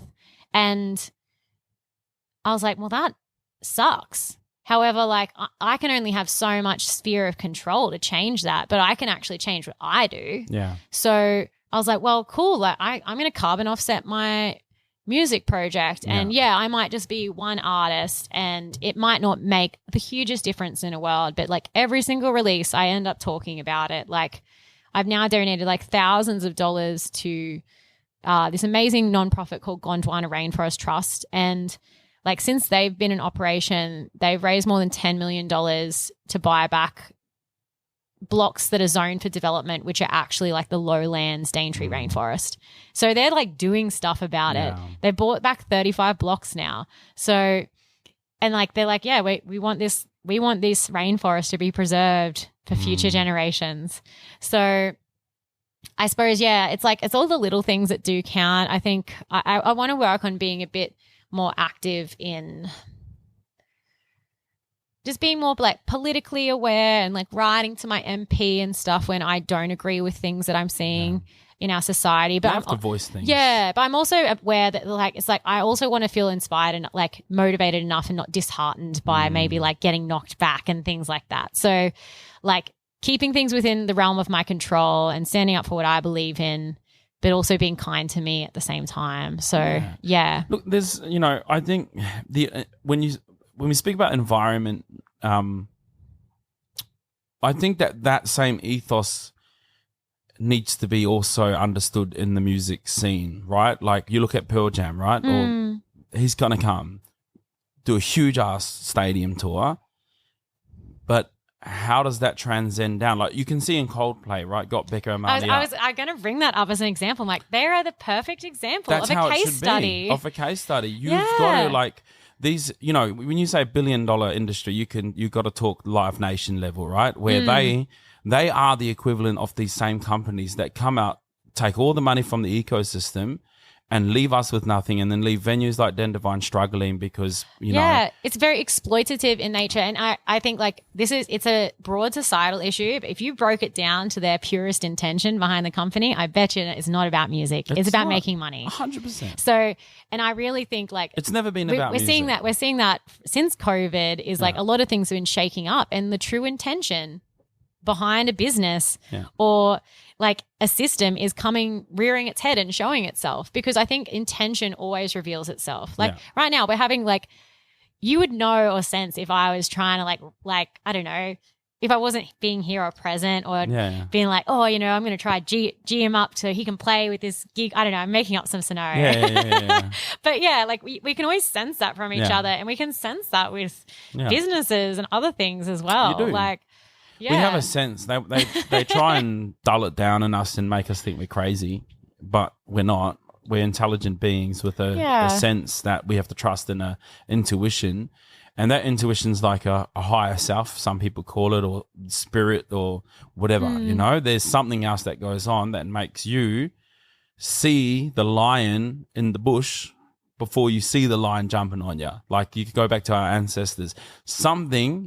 I had the saying through COVID, right, that I had to live by, and it's like, was our ancestors, if you went into the cave knowing you could see bear claws and bear shit and you get eaten by the bear, that is your own fault. Because at the end of the day, the signs were in front of us before seeing the bear. Why wait till it's too late? It's very obvious. Bears to that. And you know, like I don't want to get like conspiracy. Sorry, I had to make it funny. You had to. It's all good. I should have been quicker. I'm a failure of a dad. Because that was too quick. You know, I don't want to go down the vein of the conspiracy theorists and stuff. The idea here is that we have an internal dialogue that's much more smarter than we realize. And we need to come back to that, and we need to understand how this is one way to make the industry a safer and better place. Like I said at the beginning, I want my kids to take music if they want to. If they don't, that's cool. I'm not going to push them. But if my kids, you know, when they're 17, 18 years old, my oldest is 8, my youngest is 2, so I've got a few more years. All right. If they're 17, 18 years old and they go, I want to be a musician, it's not like get a real job. No. If Live Nation can make $20 billion, that means that there is $1 billion in there. And also, unfortunately, get a fair bit of grants funding as well. Huge amount. And the other thing as well, I've been deep on this, right? So... I've gone down that rabbit hole, right? Okay, yeah. It's all good. I won't go too far down indulge here. me, please. But what I know, right, is that Live Nation impacts the industry a big amounts, but the amount that they get is only a small amount, right? So as an industry, right, we know the music industry's bars, venues, markets, it's huge, right? It's multi-billions. They might make, say, $5 billion in Australia, right? And then the whole industry's made $15 billion. But their footprint has a big impact on everyone else.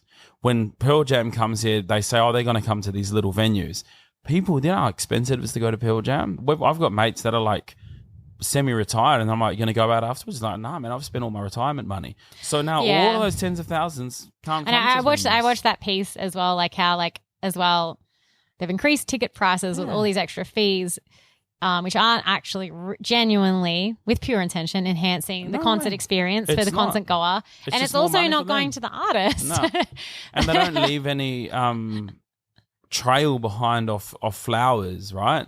Like, they don't leave anything they just rip it apart. Like, if you were to look at a metaphor of like the environment, they just leave big holes in the forest, and they leave, and we're just here like, I don't want to have victim mentality. No, but I think want to bring it up. You know, it is. It's like, I think I love this kind of point, because it's like, it's, you know, I was brought up, leave a place nicer than you left it. That's how it should be. And Coldplay. And I think it's like, this is also like, I think this is where things are done with pure intention and with like really honoring our connectedness to the earth and one another and the trees and the animals, and how actually like even from an ecological perspective, we need certain things in play for everyone to be living optimally. Yeah. And sometimes I get really worried about like things with like the climate crisis, and I feel like there's like sometimes a lot of inaction. Yeah. But I suppose I feel that, but then I'm like, I'm going to keep concentrating what I can.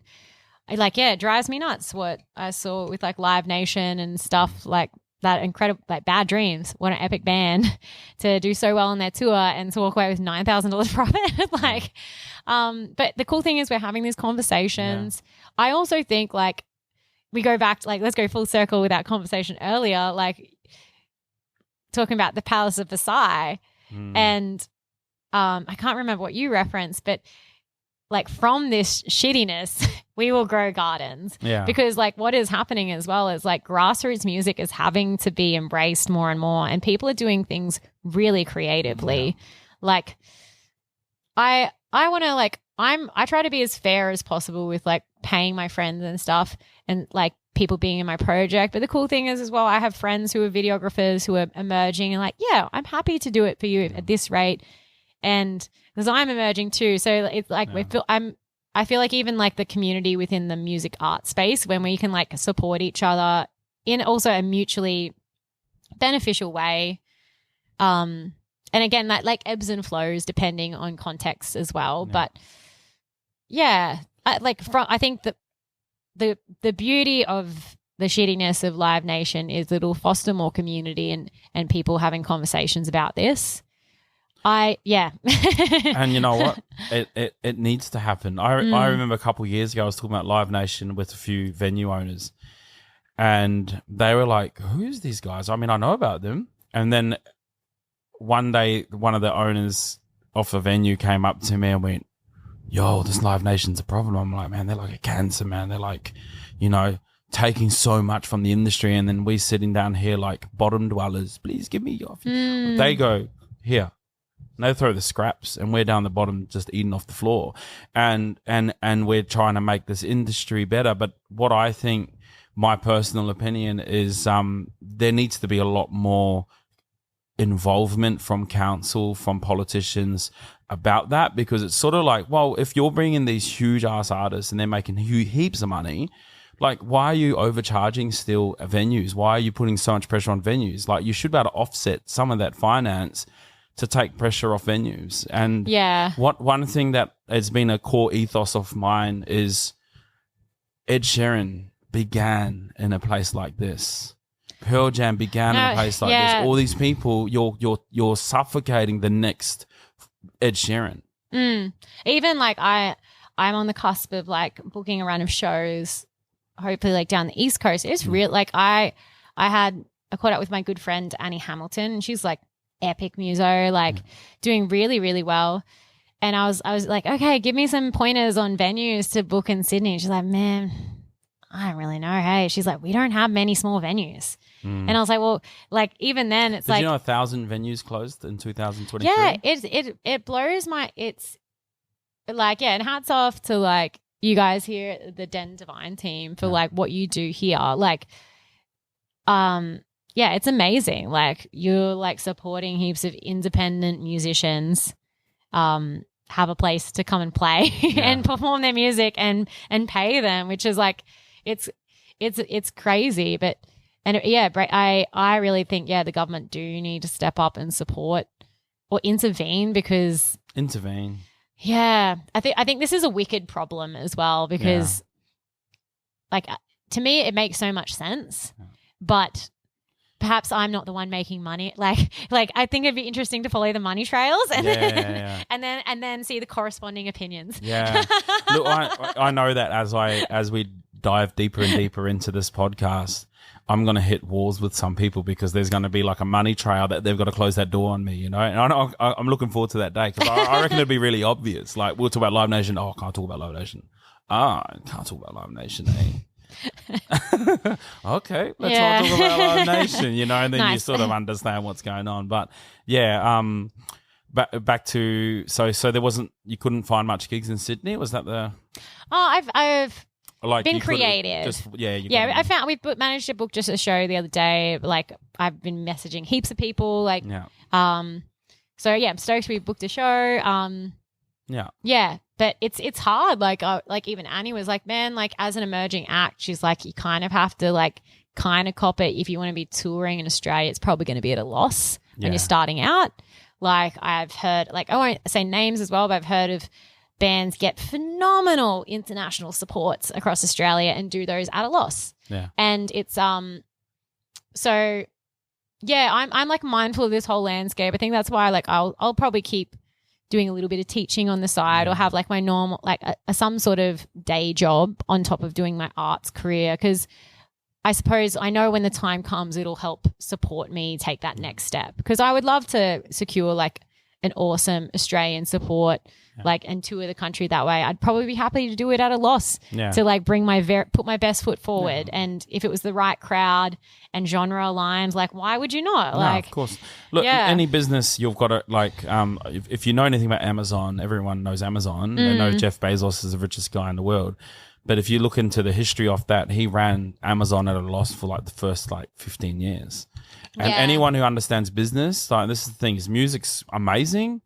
Unfortunately, it's not the primary. If you want to be a musician full time, your primary needs to be the business and the secondary like needs to be the music, right? Yeah. When you understand business and you have an entrepreneurial mindset, you understand there's got to be some loss to get the gain. Like that's, and I think it's so cool. Like you bring up that point as well. Like I'd love to bring up the term like portfolio musician, if you've heard that. Like most musos I know or music industry professionals have so many different skill sets. Yeah. I'm sure you do as well. But it makes me think of like Brad Hosking. Like he runs the course at SCU. He is a producer, a session artist. He writes his own music. He writes jingles for radio and advertising. Like I don't find other ways. Yeah. So he has like so many different streams of income. And I think it's important to like, you got to be able to pay the bills first. So whatever feels good for you, like if you're happy to have a day job, if that feels like it's serving you, or maybe you like, cool, I actually love playing live, so I'm happy to do live shows or weddings. But for me, it's been the balance of doing a bit of school teaching. I can teach yoga and Pilates. I don't do a ton of that, but it's a little bit of extra stuff I do. I assess grants. I help people write grants. I do a bit of speaking now. It's kind of like, and I play shows, I sell a bit of merch, get a little bit from streaming. I'm working on that. Again, it's a space for me to learn and grow. The cool thing as well, I love like Dolly Parton describes her songs. She's like, my songs are my children and they'll look after me. They look after me in my old age. It's a long-term investment. Yeah. And I love like, it's like also anything can happen. Like how crazy, Kate Bush running up that hill, having another moment because of a sync placement, Murder on the Dance Floor becoming like a big song again this year. And you're That's thanks to TikTok and TikTok's. I think people undervalue some of these tools we have. Yes, because they've got real big power. Like, but it's an equalizing thing because I know like a few of some hate it. But it's done really good things. Look, I think that one thing to accept is short form video content is not going anywhere. And so I think I this is, I suppose, coming from my own learning. I was like, I'm going to find a way of having a healthy relationship with creating content. Yeah. And also like this is actually a way where I can find my community. If I can clearly and concisely communicate who I am in a way that feels authentic and good to me, I'll be able to connect with my people. Yeah. And it's literally like I know, a few really amazing producers who have worked with incredible people and they're like, man, the biggest people in the industry don't know how to break artists right now because the old systems don't work. No. So because of things like TikTok and how things have shifted and changed since COVID, and with like loss of touring for a bit, and then even now it's back, there's like this plethora of overseas artists inundating. We've lost venues. Like all these things are shifting and changing. And it will settle. It will come to a point where things will start making sense. It'll weed out the bad.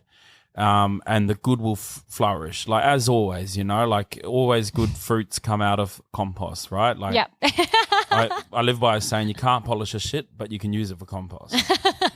And it's like my friend actually, Charlie, he's in a band called Formidable Vegetable. He wrote a song about composting poop to grow vegetables. Yeah. There you go. It made me laugh so much. Yeah. It's great. It's like my dad's Dunny or something turns it like grows tomatoes. It's actually like the funniest song to listen to. Cool. So we've gone through such I feel some good topics. We've touched on some really great points, and I'm really excited for that. We come to this point now where I really like to try and get some insight from. It's from an artist perspective, and I've repeated this every single episode, but that's because I want to understand on a deeper level, right? I strongly believe that your venues, musicians, and fans, that's at the core of everything, is what makes the music industry. And people like Live Nation, they understand that and can manipulate everyone. They own the chessboard, right? They own it, right? They own the monopoly board. They can tell the artist how to perform, what it costs. They can tell where they play. They can tell who's going to show and dictate everything, right? What I want to understand is how we can get some wisdom back into these arenas of venues, right? So what I like to talk about with everyone that comes on here is because a big part of the app that we're designing is to create a better connection between venues, artists, and fans. That's a big part of what we want to do.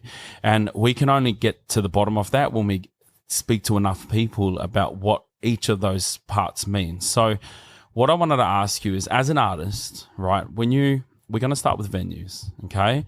What allows you to be your best when it comes to venues?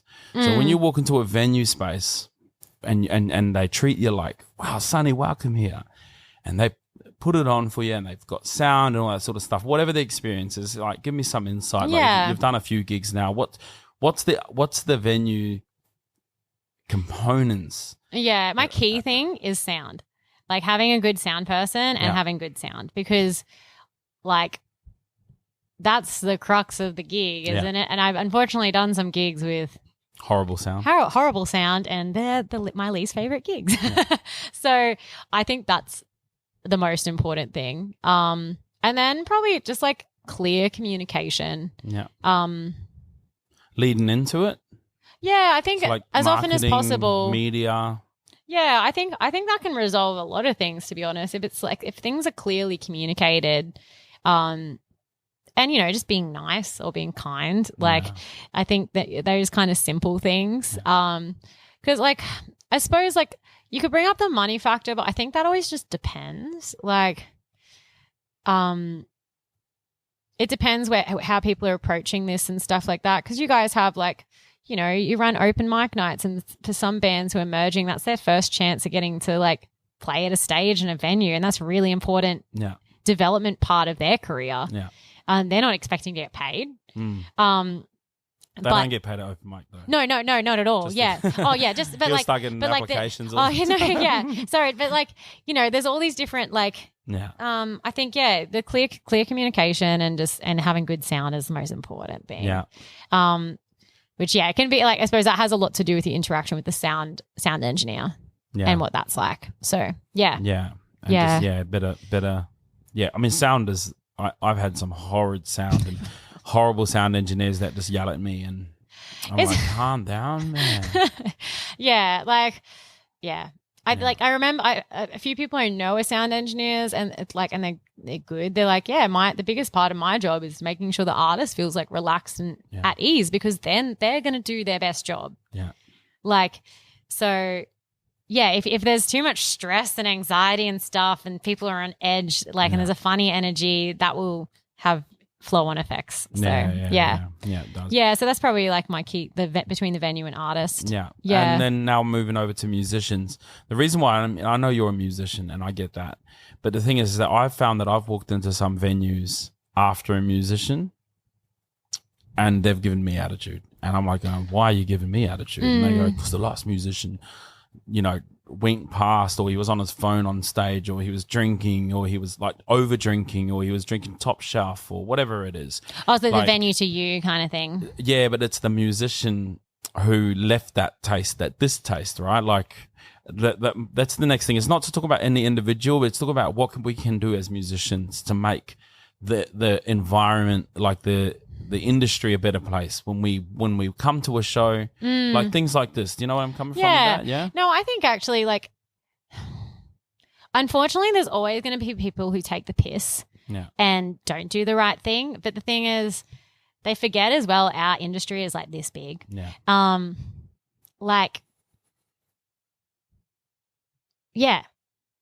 And people remember that. Yeah. Like, you can only leave a first impression once.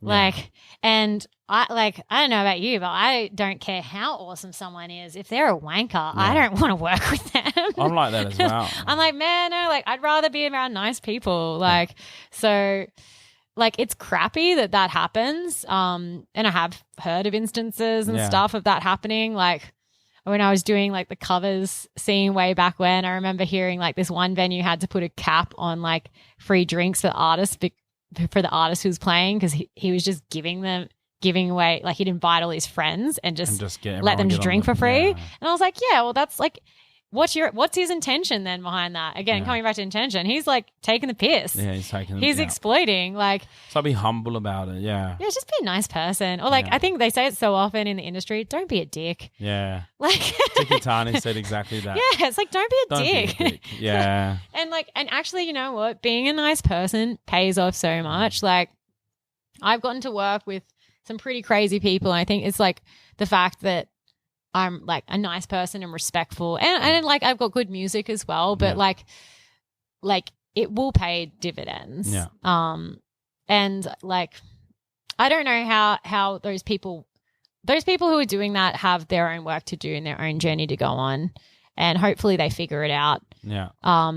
Yeah.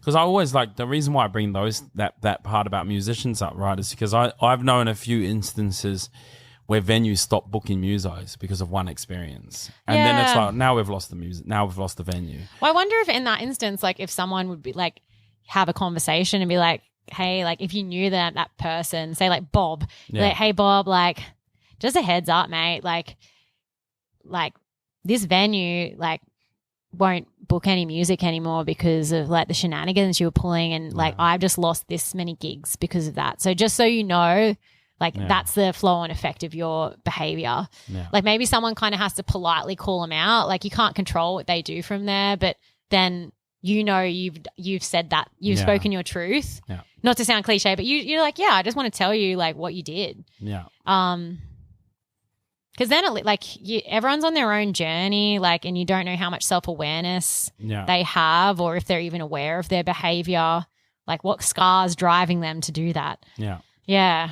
Yeah, and then now we move over to like audience etiquette. Like, I do like to, you know, these are really weird, but eventually in a year's time, this will all come in full circle, right? And we'll talk to fans, and we'll talk to venue owners, and I believe when we start understanding each other, we'll get to a solution in a lot more efficient ways, right? So that's why I'm asking these questions, even though it's like hard. You can't dictate audiences, but I feel like, you know, the people we've had sitting right where you're sitting, some of them played like, you know, Lily Grace Nashville, Austin McKay's, like these, they've got experience on a world scale, and they see the difference how everyone acts in the country by country situation.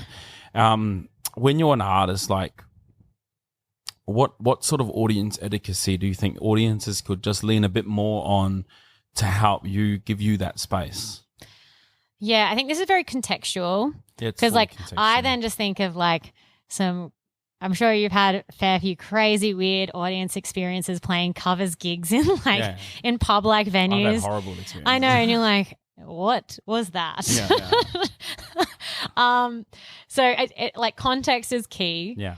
But I say, so my ideal audience is, that's the word. Ideal audience. My ideal audience is like actively listening to the music and responding, and look, like, I suppose it depends. Like, example, in the context here, I understand as well when I'm playing a show here, I'm like, people are having dinner and they're catching up with their friends, and they're actually like having a lovely time socializing. So they might be chatting and stuff while I'm like singing a song, and I'm okay with that, as like, if I'm not getting heckled or things like that. I think like, but like, I'm like, yeah, cool, that's nice. And then when people come and sing along and dance, that's beautiful as well. But I suppose, my ideal audience, like if I was to play my ultimate gig, would be, like engage with the music. They'd already know my songs. They'd be singing along.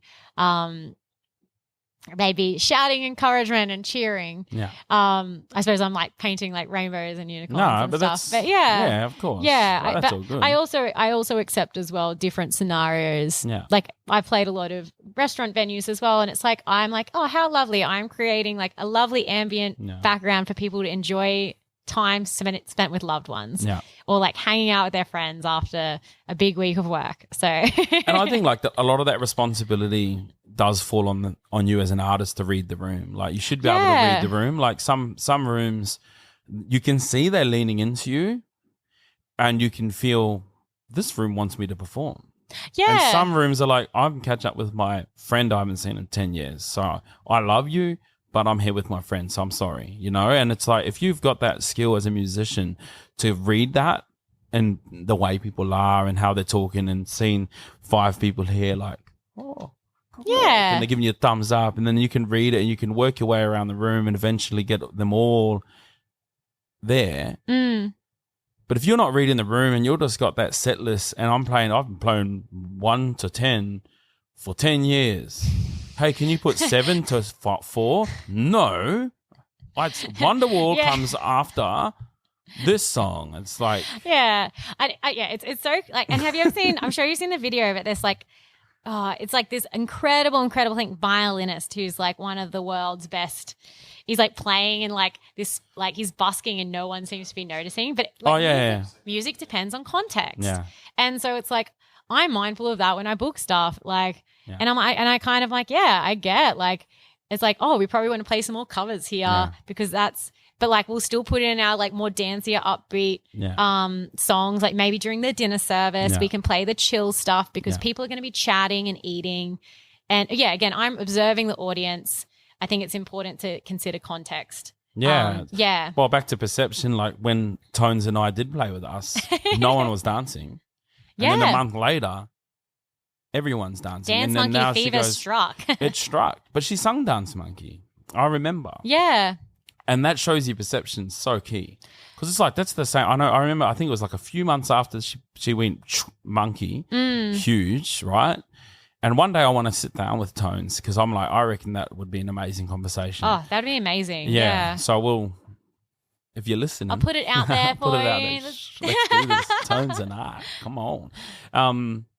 I'd love to have that conversation because I remember being in the audience and she had her group of friends who were dancing along, but people weren't that interested at that time, right? But that's all good. Like I can understand the music industry, but I know a few months later she went and done similar gig at the similar place. Huge. Yeah. And it was like, but that's the same Tones and I. Isn't it crazy? It just hit a critical mass at one point. And I think a little bit of it sometimes is like when you play those shows when no one's dancing and maybe people don't feel like you don't feel like they're really actively listening. It's really a moment for you as an artist to connect with how bad you want this. Yeah. And said. Because if you really want it and you really love what you're doing, you'll know that you and like Amy Shark talks about it too, like playing shows where people didn't really listen and stuff. And then you're also grateful for those moments when you have audiences, like when lightning strikes and they're like, oh, like I had a lovely night here. Like when we performed a couple of weeks ago here at Den Devine, like we did play a lot more covers, but we put some original stuff. And like this one fella came up, he's like, what was that song you just played? I was like, oh, that's like my song, Sweet Summer Nights. He's like, I really like that song. Like that's really awesome. And I was like, thank you. I'm so grateful for you right now. And I love that, just like the simplicity of that. I love getting to sing anyway and getting to make people feel happy. Yeah. Like, but yeah, I was like, how beautiful is that? Like, and I'm so grateful for that fella who came, and he made the point of coming up to let me know. Like that's a lovely thing for an audience member to do as well. So nice. And it's so simple. Yeah. Like just be a nice person. Don't be a dick. Yeah. Because that's the end of the day, like where this that's why I'm like so important emphasizing venues, musicians and the audience. When you get that magic trinity and it just pops, it's such a night. Yeah. And if you get it, if you get that harmony between the venue and the venue owner's like, hey, Sonny, how you going? And he's like, hey, make sure your family's looked after. And, you know, there's like, you know, and they look after you, like give you a feed and give you a couple beers if you want. And then you're the like, magic of getting a meal and a drink is like, it's like, you just feel like, I know all the shows we play, when you get a feed, you're like, oh, thank you. You made me feel really nice. I shouldn't say this, but I'm going to say this. The gigs that don't, I deduct a song from the set. I do. I'm like, That's you the know meal what? tax. It's a meal tax. I'm like, you're gonna make me pay for food. I'm gonna take 5 minutes off my set. That's just it's cost ya. It's a weird, like, I don't mean to be pity, but it's like, I'm like, man, I'm here. Like, I'm the focal point for your customers to be sitting on their arse all night. It's gonna cost you $10. I used to have a food trailer. I know all of the hospitality stuff. And it's like, and if you do that for me, I'll give you so much more. I'll give you 5 extra songs. I'll do all of the extras because you've done extra. But if you're doing the bare minimum and bottom lining me, I'm going to bottom line you. Like, and that's where I'm a little bit like, this because I'm a bit crazy playing at pubs for so long. So No, I think as well, like, you have your standards. Like, yeah. But I like the love meal it. tax. Yeah, but I love it. When they see the value I am, I give so much more. I bring my A game even more. I do 150%. Yeah. And the venues that have consistently done that, I consistently show up in the same way. You know? And the venues that bottom dollar me, I'm like, well, then that's it. You don't see the value that I'm bringing, and that's like a standard. That's a value inside myself, you know? Actually, another thing just sprung to mind with the like artist venue thing is just like getting paid on time. Paid on time. Because I've had a couple of I won't name the venue, but I had to follow up every single gig multiple times to get paid. And I was like, it's not worth it. Like, we've come and played the show for you already. Like, it's a bit frustrating. But I think that can be universally in any service. Like, I get quite annoyed when people like don't pay subcontractors and they put it off, and it's like the service has already been delivered as well. I had one venue that was so late, and I'm talking like months and months, right? And it was about 2 or 3 months. And I was like, I'm going to go there with all my friends and family, run up a bill, and say, I'm going to pay you in 2 months' time. And I want to see how he likes it, you know? Yeah. I didn't, but I was like, you're very tempted to. But I was like, man, it's 3 months. And then he goes, oh, sorry, I'll pay you. And then I said to him, okay, cool. Next time, I told myself, I'm going to not mention it and see how long it takes. It went 9 months. And then I sent him a message, hey, it's been 9 months. And then he paid it in 1 minute. And I went, so if I had have not said anything, and you know what happened to that guy? He's an agent. He never booked me again. And wow, because I called him out, and he's an agent for a few venues, completely cold shouldered me. And these are some of the other things. Like, I don't want to go. Wow, yeah, I suppose I book myself. Like, I'm completely independent. Yeah. Like. I actually really love the freedom that comes with that, but I've never had a booking agent, and it's like, it's kind of, that's pretty shitty. It is. And you know, I rely on agents at the moment because again, I've made the decision as an artist that my capacity is I want to be with my kids more. Yeah. Music gives that to me. So I play the game, right? I play the game. I've got a couple of different agents that I have to have. They get me into these gigs. I have to play by their rules. If I say something, they will just cancel me, right? Yeah. Because they've got that power, which is something that I'm a bit where I don't have the power in the conversation yet to go into detail, so I won't. Oh yeah. I don't want to, I suppose, compromise you. Yeah. No, it's all good. It's all good. But it sucks. It just does, you know. But well, anyways. if you would want my my partner or Matt has a great wedding booker he plays for he actually gets paid before every gig. So if you would like that contact, let me know. Sure. Yeah. He's lovely to work with. Yeah. So, yeah. Because that's the thing. I don't want to like tarnish the whole. Like, there are some good booking agents that I've worked with. They do all right. They tell me at the beginning it's 4 weeks payment term, and I'm like, okay. Yeah, I think if it's communicated, like, you're like, cool, like, just a heads up, like, we pay at the end of every month. Yeah. And you're like, okay, at least I know. Again, that's clear communication. Like, and you're like, sweet, I like, cool. And I just tell my bandmates or whatever, I'm like, cool, we're getting paid. Like, it takes 30 days to come through. So that's just how this one works. I'm like, cool, that's okay. Yeah. And it comes through, and you're like, sick. It's all good. And sometimes also mistakes happen. Like, which is fine. Like I had to follow up one though. and they're like, oh, I'm sorry. I just forgot to send this one through. And I'm like, all good. And he like did it straight away. I'm like we can be human as well. But when you know that people are taking the mickey, it's a thing, you know, but it needs to, and sometimes it needs to be closed up. Some little holes are the problem and they need to be closed up. But yeah, cool. Anything else? What in regards to... Because that just popped up in your head. I was like wondering if anything else popped up in your head. Oh, general music industry stuff? I don't know. I think where I'm at the moment, I love being independent. I do a lot of the stuff in my own projects. What would help you? What would help Sunny? Me? Like if you had is there a database of venues?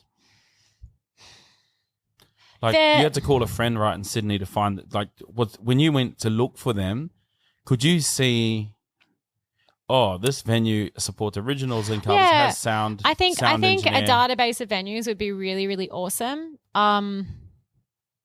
I kind of think as well there's this beauty as well of keeping things smaller in a way at times. Like I think what helps me the most is connecting with my community. Yeah. Example, like I got to become friends with a heap of musicians from all over Australia when I did Sound Country, and like Alana Stone, amazing musician. Like she plays in Missy Higgins' band, an amazing songwriter as well. She's on tour. Really soon. Is that soon. Alana Stone that comes? That's a different Alana Stone. Different Alana Stone. Yeah, different Alana Stone. Slightly different spelling. Yeah. But she's on tour soon, and I saw that, and I was like, I was keen to go to her show, and I was like, I just sent her a message, and I was like, do you want someone to work the merch desk, or like, do you need a place to stay? Because like, we've got a spare room, and she's like, yeah, if you could work the merch desk, that would be amazing. Because she's like, I'm like doing my best to like do this tour and stuff. And so I'm like, I'm giving back to my community. And I know like somehow, not that I'm doing it for that, but it will all feed back. And if we look after each other, I think that's where it's like, it's really beautiful. Like you mentioned Coldplay before. And I'm like, imagine if that was like, it's like, when a big out tours, they like take all of these considerations. Like, they've literally designed their whole tour about honeybees, right? And pollinate, leave the pollen so that way new flowers can grow instead of being a wasp. And isn't that what a mature way of living as well? Like acknowledging that you're at this point now, but you also like, you know, like Ed Sheeran and all of these and Taylor Swift and stuff, they all got there through support of other people and being inspired by other musicians. So it's always important to be giving back to the community and the industry in a multitude of levels. And I think people do that in different ways, but like I love how Coldplay are touring, like being conscious of the environment, using their platform to showcase all of these different artists, like, and like that's awesome. Can I just grab a water, please, Dan? I'm just sitting there like, can't my tongue. Yeah, but and maybe it's like us being role models with that as well. For sure. I even was like, I try to be open and share what I know with other people as well coming through, because even like through my initial stages, I learn a lot through my local community. So it's like, I should give back as well because they gave to me. Yeah, you got to keep it going. Yeah, it's I think seeing the interdependency of things and how we all are interconnected. Yeah, it's a responsibility and it's a team effort. You know, like you said. So I'm glad we got through all of that. That's no, I appreciate it because these are the topics I think need to be spoken about so people understand that like this is a thing. I'm genuine. Like, thanks for bringing up the venue thing as well, because like it makes me think a lot as well about. I think it's a wicked problem. I don't know how to best support. I do my best to go out to local venues, but I can only go out so much as well. I know. Can't just like exactly. It becomes expensive. Yeah. He like So it's like it's good. We try and make a point of going out to, like we're at Marquetta on the weekend, and thank you, sir. Yeah, but yeah, I think it's nice for our local community as well to go to local gigs. I try and make a point as well of making sure I'm regularly attending gigs, and I can do that right now because of my like lifestyle and stuff. But and I get as well like ebbs and flows. It's probably harder for you to get to gigs because you have a family, like, and that's your priority right now. I try. Like my wife's thankfully very supportive. Like the other day, I said I want to go out and just it felt weird, to be honest, being in the audience. Like, I think it's good for a muso to be in the audience, but I felt so like everyone's looking at me. And I was like, because I have no purpose here. I'm just this big brown guy in the corner. I'm like, are they thinking I'm going to rob someone? When I'm a muso, I'm like, I'm the muso. But when I'm in an audience, I'm like, I'm perceived as an audience member. What does that perceive? Wow. My head just went on a tangent. And it's just weird. I didn't have to go that way, but it did win that. I was like, I'm not good in audiences.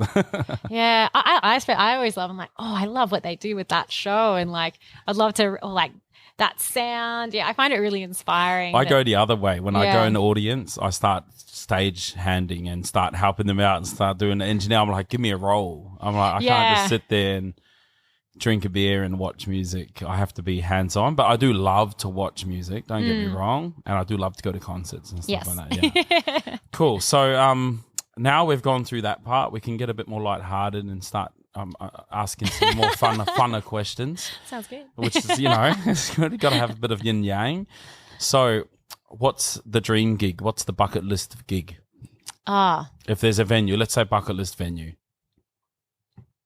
Even you can say in the next 12 months and in the career. Yeah, this is like I suppose feeling like a little vulnerable, but I'll be like honest. Like I know, like my North Star is I want to be a household name in music, and I want to write songs that just like really connect with the hearts and souls of people and like make them feel something. Yeah, and I suppose that's like most succinct way that like flows into all of these other things I'd like to do. Like I'd love to be able to go on like my own like world like stadium tour and be like that role model and be like, cool, like I have this privilege. I get to use it to model how I want this industry to be. Yeah. Yeah. So I don't have a specific, like I do have like things I slowly work towards and stuff, but that's like the really big picture. Yeah. Yeah. And dream collaboration? Producer, artist, even just a drummer. Producer, Mark Ronson or Dan Aguirre. And then I am just obsessed with listening to Aretha Franklin's Now album. Wow. I'm so devastated we lost Quincy as well, because that would have been like dream collab. That's Pro Stevie as well, like Stevie Wonder. And then Quincy's such a.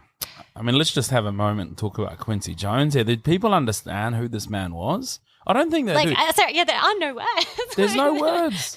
He's the reason why the music industry is, in the music context, the way it is. He's the one that evolved it, I saw did you watch the Quincy doco?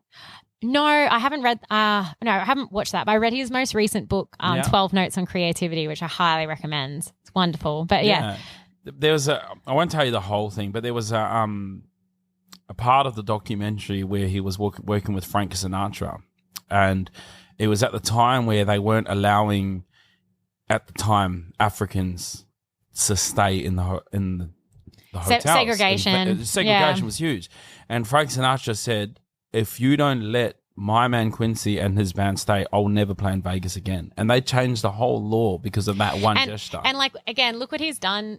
Like same with Marilyn Monroe going to sit at the front. At like front row, I think it was like Aretha Franklin or Etta James's concert to help her sell tickets and be successful. Yeah.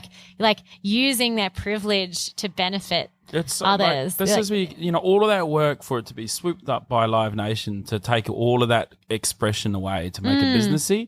I feel like it's like, But here's a dream. Like imagine like Taylor Swift and these big artists going, I'm a behemoth of an artist. I can sway things using that privilege to please Taylor Swift, write an eco anthem. So so get all your Swifties really amped about caring for the environment. I dream of that day because I'm going to keep writing them, but my audience is still building right now. Yeah. That's I would love to see that, but also I suppose you can't control other people. Yeah.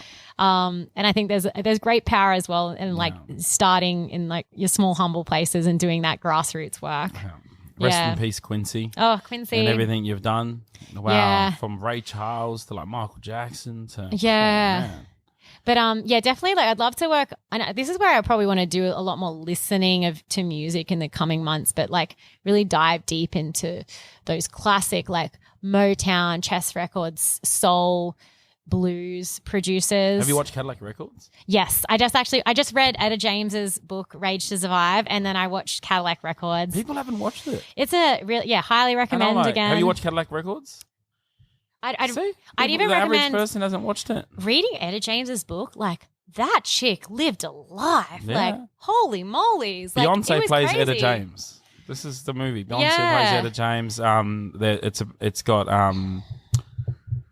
who's the guy?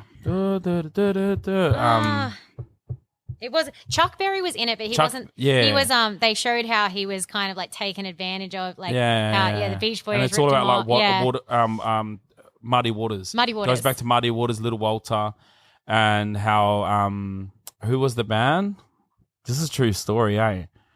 Rolling Stones. Yeah, Rolling Stone rock up and they're like, you inspire everything we do. Like, they're like, we want to record here because of you. Yeah. Yeah, it was I'm kind of like really jumping into, I love that era of music. Yeah. Like, but also like to just acknowledge the kind of life that Etta James and like Muddy and all of those incredible game changers lived. And like, we get to stand on shoulders of these giants. And I often reflect on that, like even how much like how society has improved over the years and generally gotten better as well. And I hope it continues to, and people feel like they can just be their authentic self. Yeah. Because that's when, we can make great things happen. But definitely like if I could work with those kind of people, dream collabs would be, I love Ray. Yeah. She's so exciting as an artist. Absolutely love Dolly Parton and Shania Twain. I just love who they are as humans as well. And Dolly, like, what a songwriter. Yeah, for sure. Linda Perry. Yeah. So many, eh?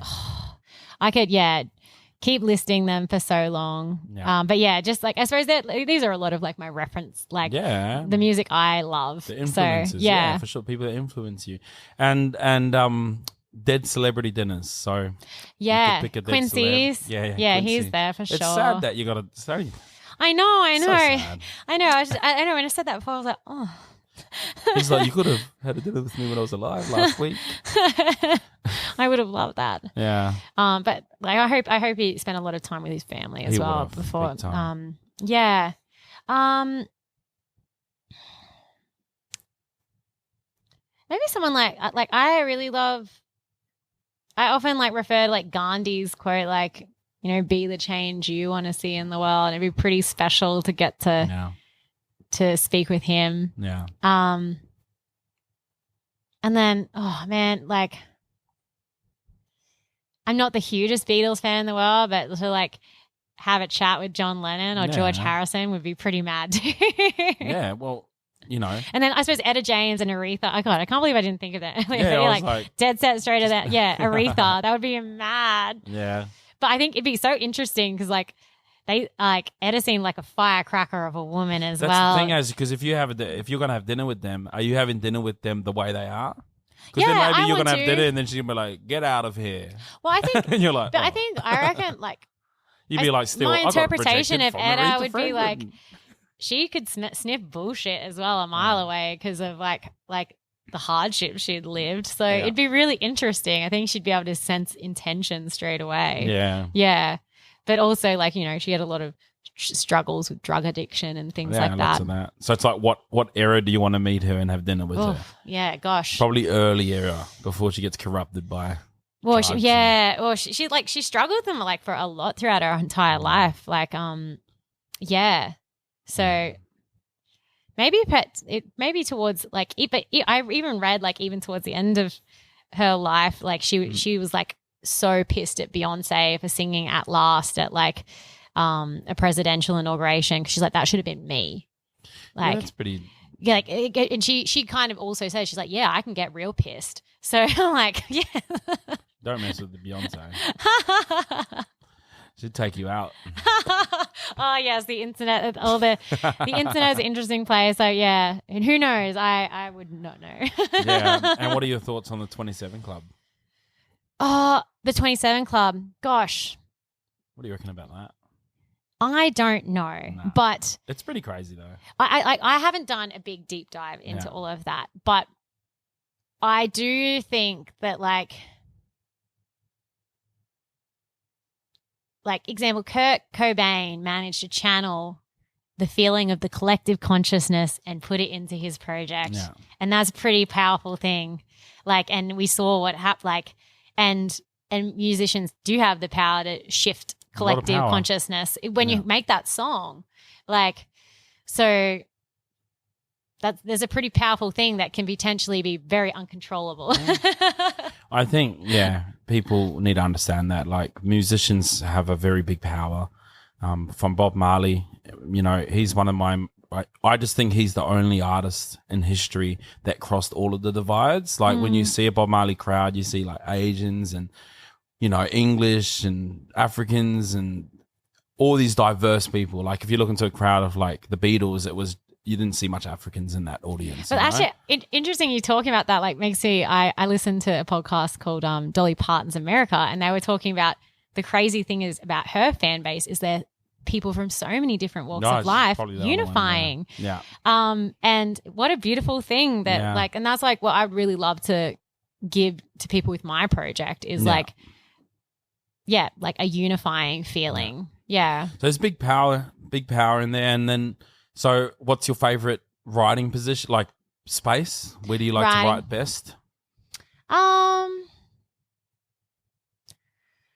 I've written a lot of songs like working around Burleigh Headland. I find Yeah. that a really, really inspiring place. Generally it's like walking or when I'm in motion Yeah. and a bit aimless. Like I can't be like walking my dogs. It's like just Yeah. kind of a little bit of aimlessness to my being. Yeah, like we went through a phase, like Matt and I, for ages where we'd just like be hanging right before we had to leave for work, and we'd end up writing like a fair bit of a song before I like, because we were like, cool, we just got 5 minutes. Like, I've got to leave in 5 minutes. And we're like just mucking around. You're like, oh, all of a sudden we've got like with the start of a song. This Yeah. is cool. Nice. So I think it's like a bit of motion, but aimlessness. Yeah. So not a like physical space. Yeah. Yeah. And what's coming up for you for the next sort of 12 Yeah. months, 2 years? You've got an EP on the way?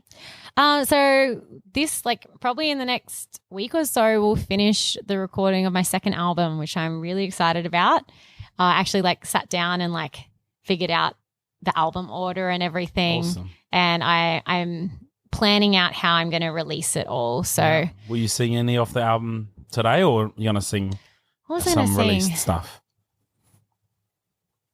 I was going to do Sweet Summer Nights. And I Got a Thing for You or Upside. Yeah, I could potentially do one of the songs off it that I've just released. I know what it's like. Yeah. You got to sometimes perform new songs a few times. So nuances, Yes, it's all that sort of stuff. I've been practicing a lot for like the performance part of it, but at the moment I feel like I'm still in the very like I'm now in the like we've gone out of like the songwriting creative phase into like the logical getting shit done. Like Yeah. okay, let's like make these decisions. We're tweaking the final track and then we'll get them all mastered, and then I'm kind of thinking about my strategies to build my fan base and my audience through the release of these songs. So yeah, that will happen throughout the year next year. Yeah. I was kind of going to go like song and album, but then I had a really great, I often get mentoring, and I think that's probably one of the key pieces of advice like I'd give to people who are jumping into the industry. Like look to people you really admire in the industry. And That was my next question. Yeah. And what's some advice for people? Yeah, This is a great because advice. even if it's just like, look, like what's your hourly rate to do like 1 hour session of mentoring? And usually like I found it's around like $150 to $200. But like if you get to sit down and get like great advice from someone you really admire in the industry, and you don't have to do that, like you can, and it's just a one-off thing. Like, and I've done that a lot over my career. And like yesterday, I got to sit down. I'm getting mentored by Maggie Collins at the moment, who she's on the board of Q Music, and she used to manage DZ Death Rays and Odette and stuff like that. Killer chick. And it was really awesome. She's like, so let's talk this through. And I had a plan set in my head, and she's like, well, I'm going to just give you an option. Just like, what are your goals? And we shaped a new plan around that. And I was like, I'm taking good advice. Like this chick knows what's going on. So I should listen to her. Yeah. Yeah. Sure. Yeah. So there'll be some shows next year, some releases. Yeah, I can't remember all of the dates. My mind kind of works. I know what's happening this week, but beyond that, I need to look at my calendar. Yeah, I know what it's all about. And two last things. We're going to go with, we'll start with the easy one. Socials. What's your socials? Where can everyone follow you? Yep. Yeah, so like anywhere on the socials at Sunny Luwe. So Sunny is spelled like a sunny day and Luwe is spelled Luwe. Sunny Luwe, Luwe, across all the socials, yeah? Yeah, I should pop up. Cool. And the last big one is any misconceptions you'd like to clear up about the music industry. That can be to anyone, that can be to a fan, that can be to what people... Yeah, the music industry is not big, it's tiny. Just remember that. Don't be a dick, people. Yeah. Yeah, I think just be a nice person. Yeah, awesome. Once again, Sunny, thanks a lot for coming on here. It's getting vulnerable and real and raw. Yeah. Appreciate your time. And thanks for having me, Joe, and Dan and Terry and Den Devine fan. Yeah, and we'll see you time in the future. See you at a show. Yeah, see you at a show. Thanks a lot, everyone, for listening in. This is Joe, and this has been Den Devine Sessions talking music. We'll see you guys in the next episode. Peace.